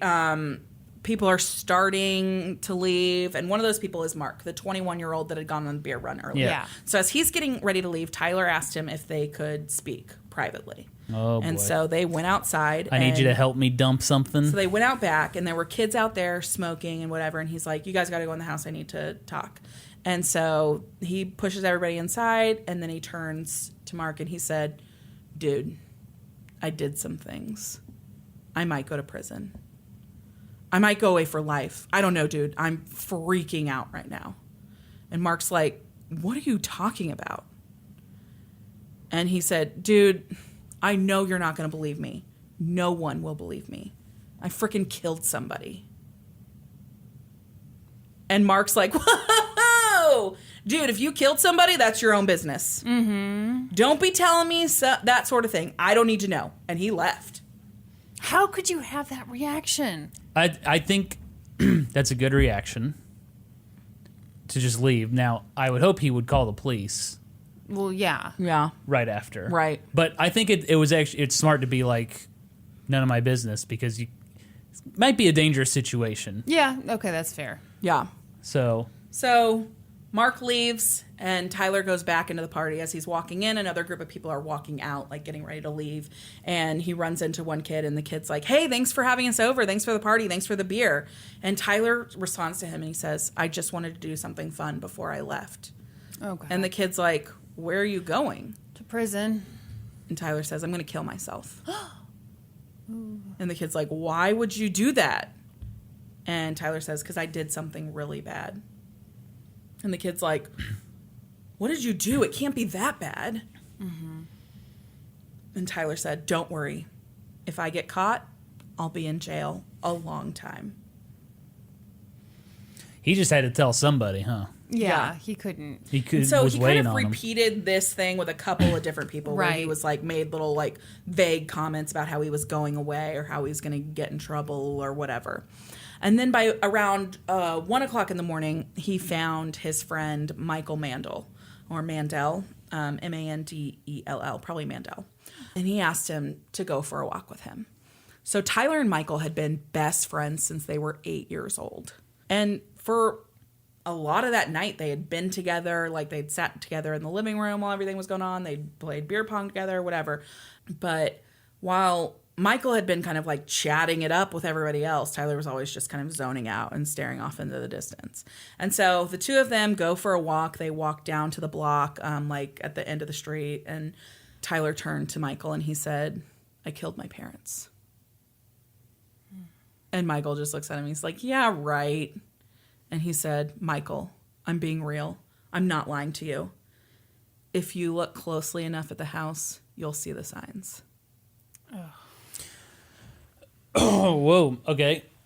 And so he told Michael to look at the driveway. And so they turned back towards the house by this point. And he said, my parents' cars are in the driveway. They didn't go out of town. And Michael's like, holy shit. So Michael said, well, good party. See you later. Yeah. Well, so he's like, Michael's like still not believing him. Yeah. And so Tyler's like, come on, let's go look in the garage. Oh, and so no. they go in the house and they go to the garage and Tyler like looks around to make sure no one sees them and they slip into the garage. Tyler shuts the door behind him and he shows Michael a bloody shoe print on the floor of the garage. And Michael runs out of the garage immediately. Mm-hmm. Well, yeah. And then Tyler took him to the master bedroom. So remember, someone earlier had seen that streak of something like black that he thought was paint on the bottom. Yeah. Tyler unlocks the bedroom door and opened it. And inside, Michael saw just chaos in this room. There were dining room chairs. There were blood-soaked towels stacked in a huge pile. And at the bottom of the pile, kind of sticking out from one side, was a human leg. Oh. And that's when Tyler walked Michael through what had happened that day. That afternoon, like just before 5 o'clock, Tyler said that he hid his parents' cell phones so that they couldn't call for help. And then he'd listened to this song, Feel Lucky by Lil Boozy, who's a rapper. I listened to this song today. I'd never heard it before. And it was not good. Did it make Man, you I want to kill love somebody? Lil Boozy. You do not know Lil I've Boozy. never heard I've of never Lil heard of Lil Boozy. Boozy. So he listened to that song to kind of like psych him up, and then he took 3 pills of ecstasy. I was going to say, he had to have been high out of his mind to do something like that. So he took 3 pills of ecstasy because he didn't think he could kill his parents while he was sober. Absolutely. And then he went out to the garage and grabbed a claw hammer. Oh. And then he walked back into the house, and he went and stood behind his mom as she was working at that desktop computer. He said he stood behind her for a full 5 minutes. Then he raised the claw hammer and hit her in the head with it. Oh. And she screamed, "Why?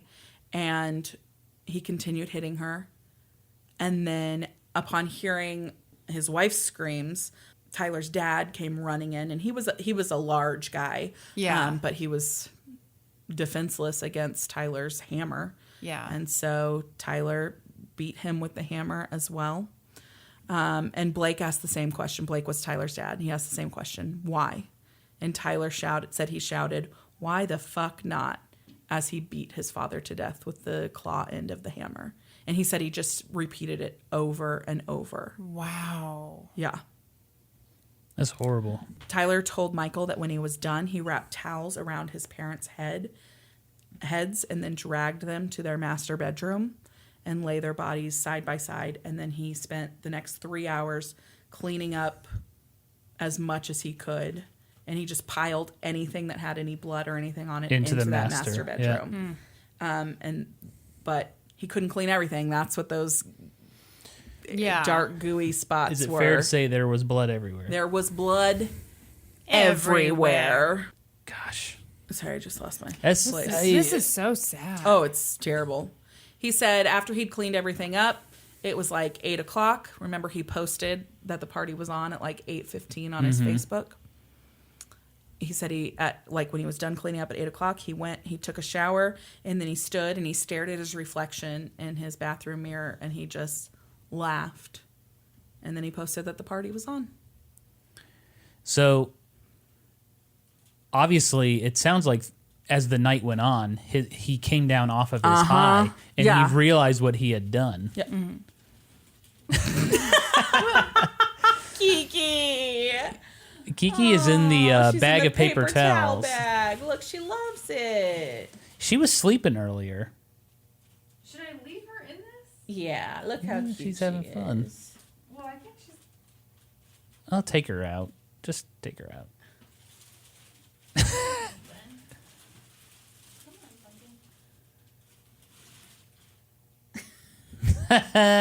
Kiki. Kiki. She's always having fun in there. So, Michael was completely disturbed by this information and by seeing part of one of Tyler's parents' dead bodies. But he didn't leave the party. He stayed for another 45 minutes. See, that is nuts to me. And he even took a selfie with Tyler before he left. What? This picture is kind of like a notorious picture now. It's readily available online. I couldn't look at it. Yeah. If He's I- already been told what Tyler did, the two of them took a selfie Knowing the together. context, I could not look at that photo. Yeah. That's disturbing. And yes, I'm just thinking if I were in that guy's shoes, if he's like, I killed my parents, Yeah. I would also be like, yeah, very funny. Yeah. But as soon as I saw a bloody shoe print in a garage, Yeah. I would leave. I would book Yeah. it and I'd go to the police. But yeah, it's disturbing to take a picture. Yeah. Yeah. So somewhere around 2 a.m., Michael kind of ditches the party. And at that point, someone like kind of stood up and announced that there was a bigger, better party going on at a neighbor's house. And so kids started like running out. They're tossing drinks in the lawn. There's cars peeling out everywhere. It's getting very loud. And so there's like all of these cars peel out of the neighborhood. And the neighbor's here. Yeah. So Ethel has finally awoken. Ethel's pissed. But the thing about the party, the rumor of the party wasn't true. They all show up at this girl's house for this party, and she comes out in her pajamas. And she's like, what the fuck are you guys doing here? And so they all head back to Tyler's house. Oh no. But by this time, the neighbor, whose name is actually Rayanne, not Ethel. Close. She is fed up. She's heard the noises all night, but they've, been to kind of a dull roar. But this is too much. These cars peeling in and out of her street. So she calls the police. She's trying to watch Matlock. But by this time, there's only maybe 20, 30 people left at the party. Right. And so the police show up, and Tyler has everybody kind of go to the back of the house. He turns all of the lights off, and he goes and answers the door, and he talks to the police. The police explain that there had been noise complaints, and Tyler apologizes. He talks to the police for a few minutes. They leave. They never come in the house, and everything's good. Huh? Yeah. Oh, God. By 2:30, more people are coming back to the party after having left for that other house and realizing there wasn't anything there. And the party just continues. And Tyler is kind of on that thing again where he starts telling people, I'm going away. This is my last thing, whatever. Yeah.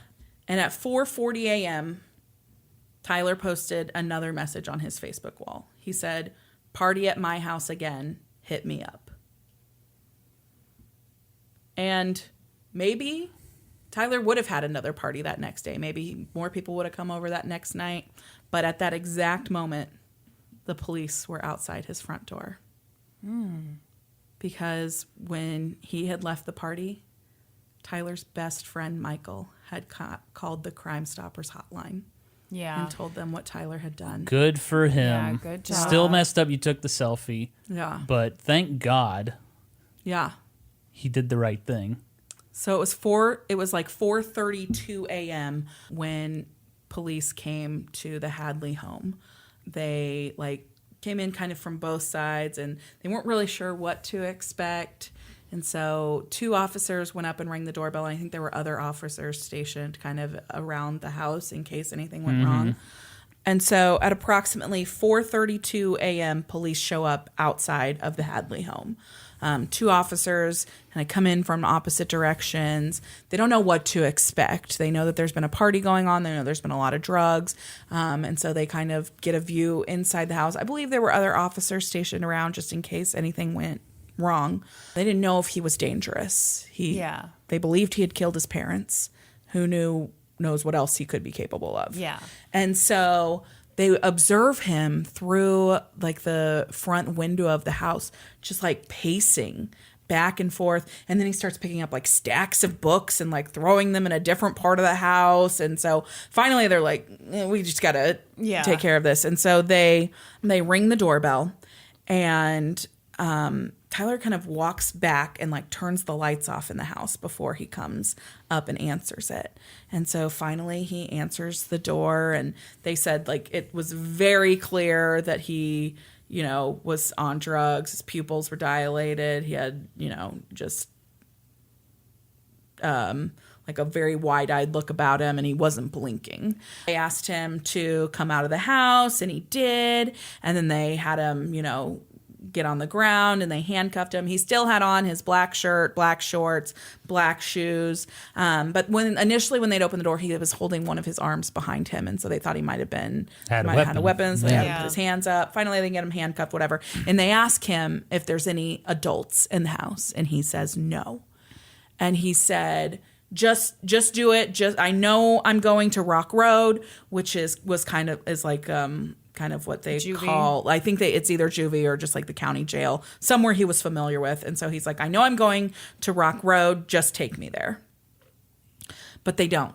They leave him handcuffed in the driveway, and they make entry into the home. And he is yelling from outside, you can't go in there, don't go in there. And the police just walk into this, what looks like a war zone where this party has taken place. This house is fucking destroyed. But they head straight for the master bedroom, which is where they had been told through that tip from Michael where the bodies would be. And so they walk to the bedroom. The door's locked. They force it open, and they find bodies and blood everywhere.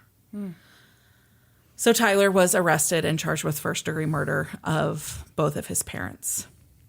When he was being held in the St. Lucie County Jail awaiting trial after he was charged and everything, he was a celebrity. Like, Why? it was crazy. Every person he'd ever met, like, wrote him a letter. It was like In support? No, just like, whoa, dude, that was crazy. I can't believe you did that. What? Like, every person who was at, like, people started bragging about being at that party. Yeah, I was there. Yeah. Okay. Yeah. I have a quote here from one guy who said, when he found out about the murders, he thought, wow, I just went to the party of a lifetime. It's messed up what he did, but 20 years from now, I'll be able to say I was there. That's kind of cool. What a weird thing to be proud of. No shit, right? I'd be disgusted and horrified. Yeah. My first reaction would be like, wow, that's cool. And the other weird thing that started happening is teenagers started rationalizing what Tyler had did. Oh, God. They said, oh, it was the drugs. You know, he never would have done this had he not been on the drugs. Or his parents were super strict. They were No they were choice but to kill asking him. for this. Wow. No, Yeah. no. It's nuts. But Tyler kind of kept his head straight. He was clean now. He was sober. He got his GED. He took the SATs and got like a 2100, which, I don't know, sounds okay. I have no idea. I don't what know. the I have top no score is idea. on SAT either. Well, Because we were ACT people. yeah. So they changed the scoring system too, because I think when I took the SATs, the highest score you could get was a 1500, and I think they changed it to where you can get like a 2000 Yeah. score or something. So I don't know how it's great now, but sounds pretty good. I think it sounds pretty good. I have no idea. Oh, yeah. So he more. started reading a whole bunch. He got really into the Harry Potter books. Like, he started pitching them to, like, anybody who would listen to him. Like, you got to read these books. They're so good. He That's also got good because really- most people haven't heard of haven't Harry heard of Potter him. books. And then he also got very into James Patterson. Some viral marketing for Harry Potter. Right? And then he found God in jail while he was awaiting trial as well. He began meeting regularly with a priest, and he told the priest that he believed that he deserved to go to hell. But the priest told him that if he confessed his sins, God would forgive him and he could go to heaven. And so he expressed a desire to become a priest when he eventually believed he would be released from prison. So Tyler committed these murders 6 months before his 18th birthday, which meant that he was not eligible for the death penalty, which is good because, you know, Florida loves the death penalty. Yeah.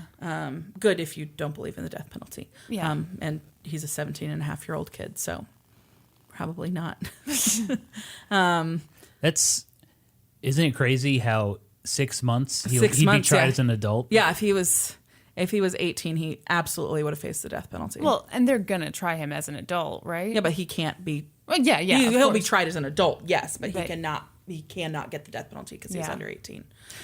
I'm going to guess he pleads guilty to So reduce the sentence. So he was facing 2 life terms. Sure. And he wrote a note to his grandparents while he was in prison. And this is what the letter said.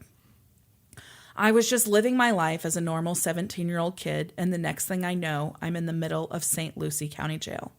I ruined a lot of people's lives, and I can't seem to forgive myself. I find myself crying a lot because of the guilt. Every day I beg for forgiveness, and I ask God not to send me to hell.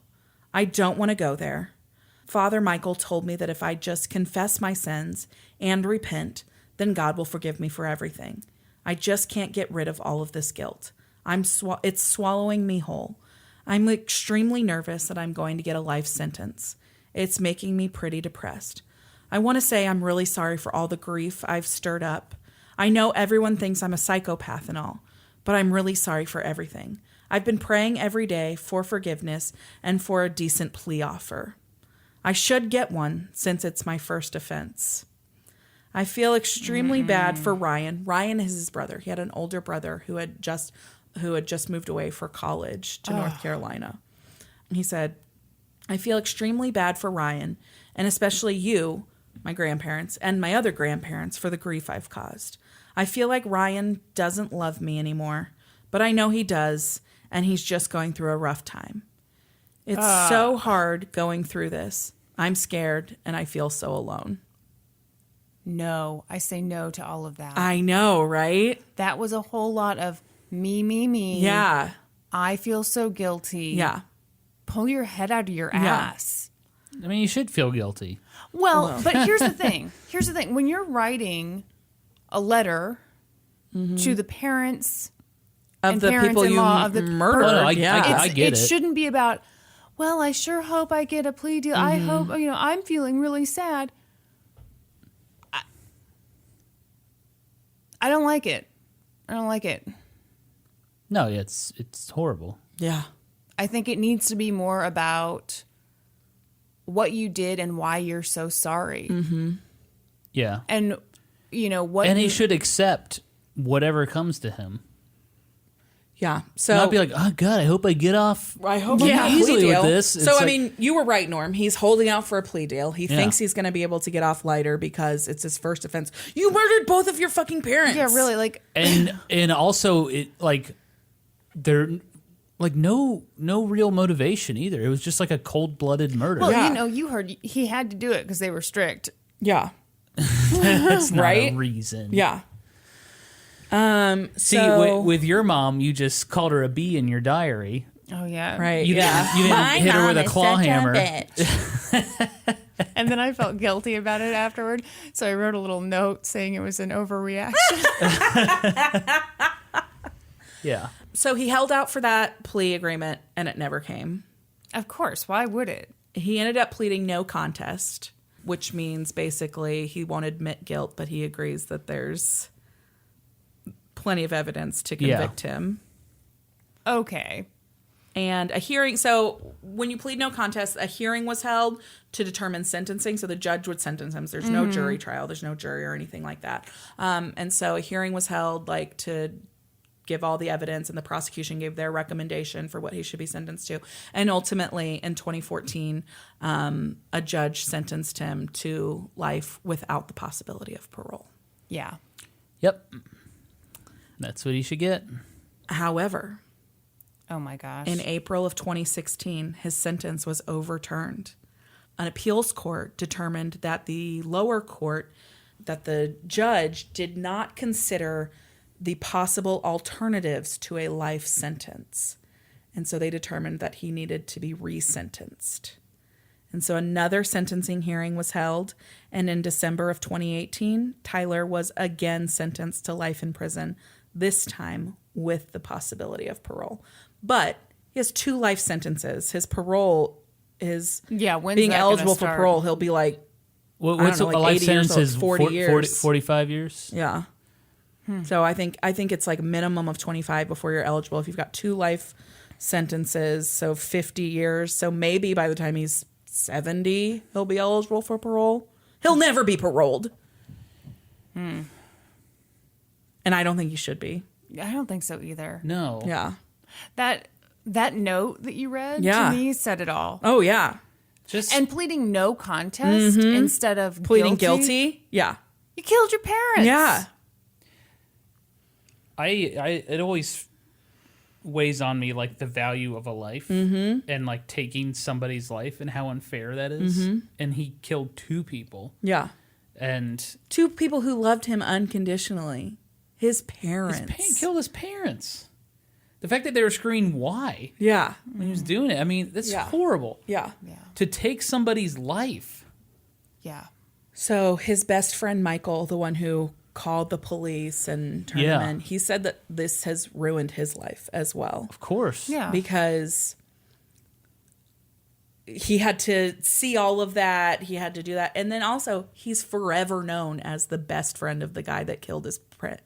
And took a selfie with him. Yeah, and he took the selfie with him. Like, that's what he's known for. Like, anywhere he goes, anybody who hears his name is like, oh, you're that guy. Yeah. Yeah. And so he says that he knows he did the right thing by turning Tyler in. He doesn't regret course, it one yeah. bit. Like, that was He absolutely the did right decision. thing. Taking the selfie, not so much. Not so much. Hopefully he was like drunk or high or something when that happened. I don't know. I think he decision rationalized it at one point by saying he knew it was the last time he was ever going to see him, and they'd been best No. friends since they were 8. Okay, well, that's just weird. Yeah. But whatever. He did Yeah. the right thing ultimately. Don't know That's about the all story that. of one killer party. That is nuts. Can you imagine he killed his parents and then threw a party with their bodies in the house still. But don't worry, he found God. Yeah. And Harry Potter. And Harry Potter. Whew. Yikes. Yikes is right. Okay, I told you before we started recording that I had a show note based on the episode that came out last week. Mm-hmm. Or today. You know, whatever. So my mom texted me. It's about my case. So, you know, I did the case about Gary Hurt. He murdered Glenn Kapitsky. And the prosecution said it was like he thought he did it to try and he believed he could pull off the perfect murder. He did it to see if he could get away with it. And the defense said, no, he killed him in a fit of rage. He was insane because he was having homosexual tendencies and he didn't know how to handle it. Mm-hmm. Okay.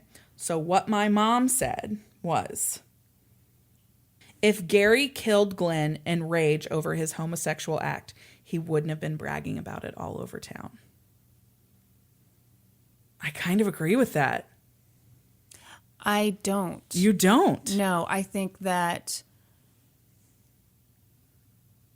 he was bragging about it, but he was claiming a different motive. He was claiming he did it just because. Just to see if he could pull it off. Right. He didn't want anyone to know but you don't. So, yeah, I think her argument and the argument that I can see is that he wouldn't have said anything about it to anyone if he really had gone into a fit of rage and he was insane in the moment and killed him. And it's the prosecutor. I mean, I don't believe he was insane in the moment. Yeah. But you still believe it's possible that the defense's claim is true. I still think it's totally possible. I think it's totally possible that in a small town, this guy is struggling with, am I gay? Am I not gay? If his story is true, he got drunk and was taken advantage of by an adult, sexually assaulted. Yeah. He goes into a rage, kills the guy. And you don't want to tell your friends and everybody what you did or what led you to that, because that's part of the shame, that's part of the embarrassment. So why brag about the murder at all? Because you have to talk about it, because maybe you are kind of a normal person. It's possible. I mean, assuming that he is, more of just kind of whoops, there goes my phone. Assuming that he is kind of a normal guy who had this encounter, didn't know how to deal with it, flew into a rage. Yeah, you can't just not talk about the night you murdered somebody. Yeah. So maybe you fix up the story. Yeah. So one thing that I didn't mention on the episode that I thought of afterwards is that one of the prosecution's biggest things that they thought pointed to, this is not a rage killing. This was to see if I could get away with it, to see is that he took a trophy. He took the car keys. There was no reason to take the car keys. Ooh. And they said that is a clear sign that this was something more, that this was the possibility that he was going to turn into a serial killer because he took a trophy from the scene. That's a really good point. Yeah. Can you not? What the hell, Norm? I'm entertained. Norm can't talk about this because he doesn't actually listen to the podcast. Exactly. I had not finished the episode. I legit was listening to the episode this morning. Wow. I was. What was your favorite part? I don't know. I'm still torn on this case. I still don't know what I believe. I'm torn on it too. Okay, Norman, are you for fucking real right now? Norman, we're wrapping up toward the end. Hang on. All right. Go. I'm going to fly into a rage and kill you.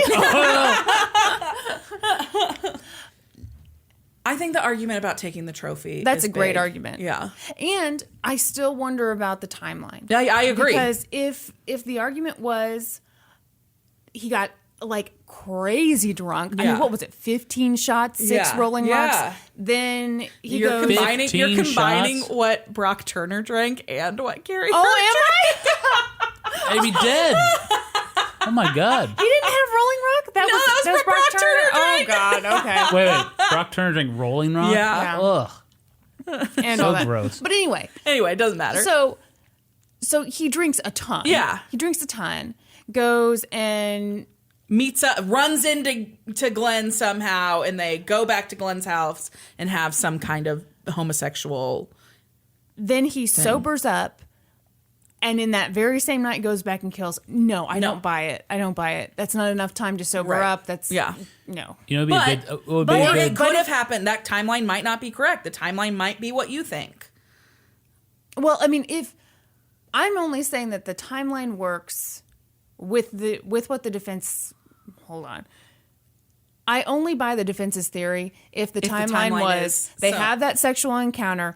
There's time for him to think and rage out, and then he goes back and kills him. Yeah, but I think that I can't see that that's the defense's argument because that doesn't show insanity in the moment. If you have time to stew on it and think about it for weeks, and then you decide to go back, that's because there was no insanity. I agree. You guys should have a theme of court cases that like, I don't know, like whodunits. Yeah, kind of like mysterious. Oh, yeah. Brandi does a lot of those. Like you do a lot where like, I hate the ones you do where it's like, was this woman? Oh my God, Norman! I'm not making any sound. But you stuck your tongue out really far and you licked the inside of your soda it's the cup. sweet remnants of the soda. Do you realize that you're in... You know what? This reminds me of the last time you were on the podcast and you were trying to air out your mud butt and thinking that we wouldn't say anything. You're like pelvic thrusting into the air. Listen, Yeah. And so we called the you out air on it. conditioning was out. Yeah, we were aware. It was so hot. Yeah, we were in the same room we were, and neither of us were doing that. No kidding. I get really hot. Okay. Special butt airing privileges extended to Norman. Anyway. Still undecided over here. You are? I am. Interesting. Yeah, I lean toward the defense. Yeah. Interesting. What do you got? You got any show notes over there? Well, I'm wondering, and we'll just say this to the audience. So you guys have been so amazing. We launched our Patreon. First of all, we teased it on Tuesday. Didn't even say the word Patreon. No. And some of you little sleuthy sleuths were such Found sweethearts. it, yes. You found it. And like 19 people signed up on before Tuesday. we even officially announced That's it. was crazy. so- That's it was sneaky, so sneaky. cool. You had like a cryptic tweet. Yeah. Yeah. And people went and found it. Yeah. Yeah, it was very, very kind. And then today has just been amazing. So I just checked a minute ago. We have 57 people. That's and amazing. a lot of them signed up at the Supreme Court level, which is where they get the shout out. I don't know what you were thinking, but what I was thinking when we announced the Patreon last week was, we'll get like, maybe 5 or 10 people at the Supreme Court level. We'll say their names at the end of the episode. It'll be a nice induction. But now I'm thinking, saying 57 names right now, not that all 57 of You them. got to break it up. Yeah, we got to break it up. We got to break it up. So we're going to, my apologies to all you wonderful people who have signed up. We appreciate you and everything, but we need to just think a minute about how we're going to... we want to showcase you. We don't want to just read off a list and nobody's paying attention. Yeah, we're gonna do background checks on everybody that signed up. That's right. So and let's get run their life those. story. That's exactly and right. And then we'll be like, shout out to Jan. I'm sorry you peed yourself in high school, but we all know. I'm sure no one remembers. Yeah. Who's that guy? He was on the Today Show forever. Who'd be like, it was the Smucker's birthdays, and it was for people who were 100 years old. Oh, He'd be yeah. like, Al Roker? No, it wasn't Al who did it. It was What the was old his white name? guy. The old white guy. He did the Smucker's Starts with a W. birthdays. Wilford Brimley? No, no. It does start with a W. It starts with a though. W. It does. But you guys remember, Bald guy. Yep. he'd be like, and now to Virginia Everett. She's 99 years young today. And then they'd show her She's picture. killer at badminton or some random fact like that. So Who calls it badminton? no one. Only someone who's only seen it spelled Oh and never my said God. it. How do you say it? Badminton. Yeah. Badminton. You know what? That's how it's spelled. Nobody pronounces it that way. You want to hear Wait, another? wait, how do you say it? Hold on. Badminton? Badminton. Badminton. Badminton. No. Willard Scott. Willard Scott. That's it. Willard Scott. Okay, but Brandi, there are some words that Norman cannot pronounce. Norman, I would like you to pronounce on the podcast the word for the sofa that you can turn into a bed. What is that? A futon. You've changed the way you say it. How did you pronounce that word when we first started dating? Futon. If you'll excuse me, I'll be taking a rest on my futon. What is he, a member of NSYNC? Futon. Hey, Joey Fatoo. I call it a futon. Oh my gosh. Not great at English. No, that's not being bad at English. You speak bad? That's impossible. No, it's just like, it's like you had only seen the word in writing. Yeah. Yeah, probably. That's correct. You're a very good speaker. Yeah. That's probably correct. Yeah. And, I'm not trying- I was embarrassed to be like, I don't know how to say this word. Yeah. So I would just give it a shot. Yeah. I landed on futon. Badminton. Badminton. Badminton. Have we embarrassed you? No. Oh, you can't okay. embarrass me. I aired out my butt on the last episode. It's true. Hey, thanks for spending your birthday with us. Yeah. Thank you. This was Yeah. fun. It was really fun. Actually, thank you both for spending your birthday this way. Yeah. This is really cool. It was super fun. No other way I'd like to spend my birthday, Kristen. If you guys want to hire me as your full-time audio producer, where I can monitor the recording as you She record. did so well on this one. Yeah, should we tell them? We had so many problems in this episode. Kristen's computer started like a strobe show at one point. Yeah. Yeah, I It started, ran out of disk space. I started to tell Brandi, and she's like, no, I see the reflection in Norm's glasses, that it is just... So here's the good news. At the new studio, Mm-hmm. we'll have it hooked up to your desktop, Oh, that will be good. and it'll be fabulous. like clean. Be real good. Ooh. Are you saying you want to be our, like, little audio engineer boy? I do think about that, how fun it would be if I was like the producer that chimes in every now and then. And just like I monitor you guys We recording. would love that. That would be pretty fun. Would be. Wait, would you want, like, 55% of the podcast? I'd have to get it then? bumped up to like 60% though. Damn. Absolutely not. But yeah, maybe that's the solution to the recording issues is you have a actual audio engineer. And I'm not calling myself an engineer because I'm all I self-taught. think you are. But might be cool. You know what else would be cool? What? If people found us on social media. On Facebook. How would I on go Twitter. about finding you? So We're glad on you asked. Instagram. We're on Reddit. We're on YouTube. Have you heard of YouTube? You guys on MySpace? Yeah, we've got a MySpace page. Hey, Norm, you heard of YouTube? Yeah, I've been on YouTube a few times. Interesting. Mm-hmm. Well, I got to tell you something. I think our YouTube channel has like 200 subscribers. What? Whoa. Coming for you. When do we get that plaque? That Yeah. 200 subscriber plaque. You need 99,800 more subscribers to get Wow. that plaque. No problem. Bit of a You're on your way. long road ahead. We're you're well on your- on our way. We're you're on your really way. rolling now. Yeah. Hey, the journey of 1,000 miles begins with a single step. Yeah. Norm wrote that. Wow. I came up with that. While he was laying on a futon. Yes, airing my butt out. Oh, Lord. Hey, join us on social media and then head on over to iTunes. Leave us a rating. Leave us a review. We're still working on that 300 goal on our iTunes reviews. And then, check out our Patreon. Yeah, please. Patreon.com/LGTC podcast. You'll find us there. And Patreon.com/gaming historian. Also, what? Yeah, What? wow. No, Wow. You can donate to the podcast by donating I don't to the think gaming you I historian. don't think that's the way it That's works. fake news. I will say Fake news, your folks. Patreon is doing so well. I'm going to redo my Patreon. Because, Wow. yeah. Well, you guys have some great rewards and tiers, and I'd like to start offering that. I think Gaming Historian stickers might be cool. I think Gaming Historian Yeah. stickers would be super cool. For Yeah. sure. Yeah. Yeah, let's put Casey to work. Casey again. will do it. Casey, give me 200. I need I you. do And my he's- order Casey's live doing on like an air. Uncle Sam point right Yeah. now. Yeah. Yeah. All right. So, please do all that stuff that we just talked about, and then be sure to join us next week. When we'll be experts on 2 whole new topics. Podcast adjourned. And now for a note about our sources. Oh. I got all my info from a Dateline episode. And now for a note about our... Are you kidding? I didn't know you were recording. When I'm speaking... I didn't know you were going to start. We were goofing off. Okay. Okay. Are you done with your ice? I'm good. Okay.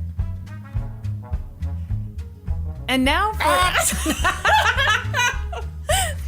And now for a note about our process. I read a bunch of stuff, then regurgitate it all back up in my very limited vocabulary. And I copy and paste from the best sources on the web, and sometimes Wikipedia. So we owe a huge thank you to the real experts. For this episode, I got my info from a bunch of excellent articles from The Oregonian by Helen Jung, as well as an episode of Who the Bleep Did I Marry? And I got my info from an amazing article in Rolling Stone by Nathaniel Rich, as well as an article for ABC News and Wikipedia. For a full list of our sources, visit lgtcpodcast.com. Any errors are, of course, ours, but please don't take our word for it. Go read their stuff.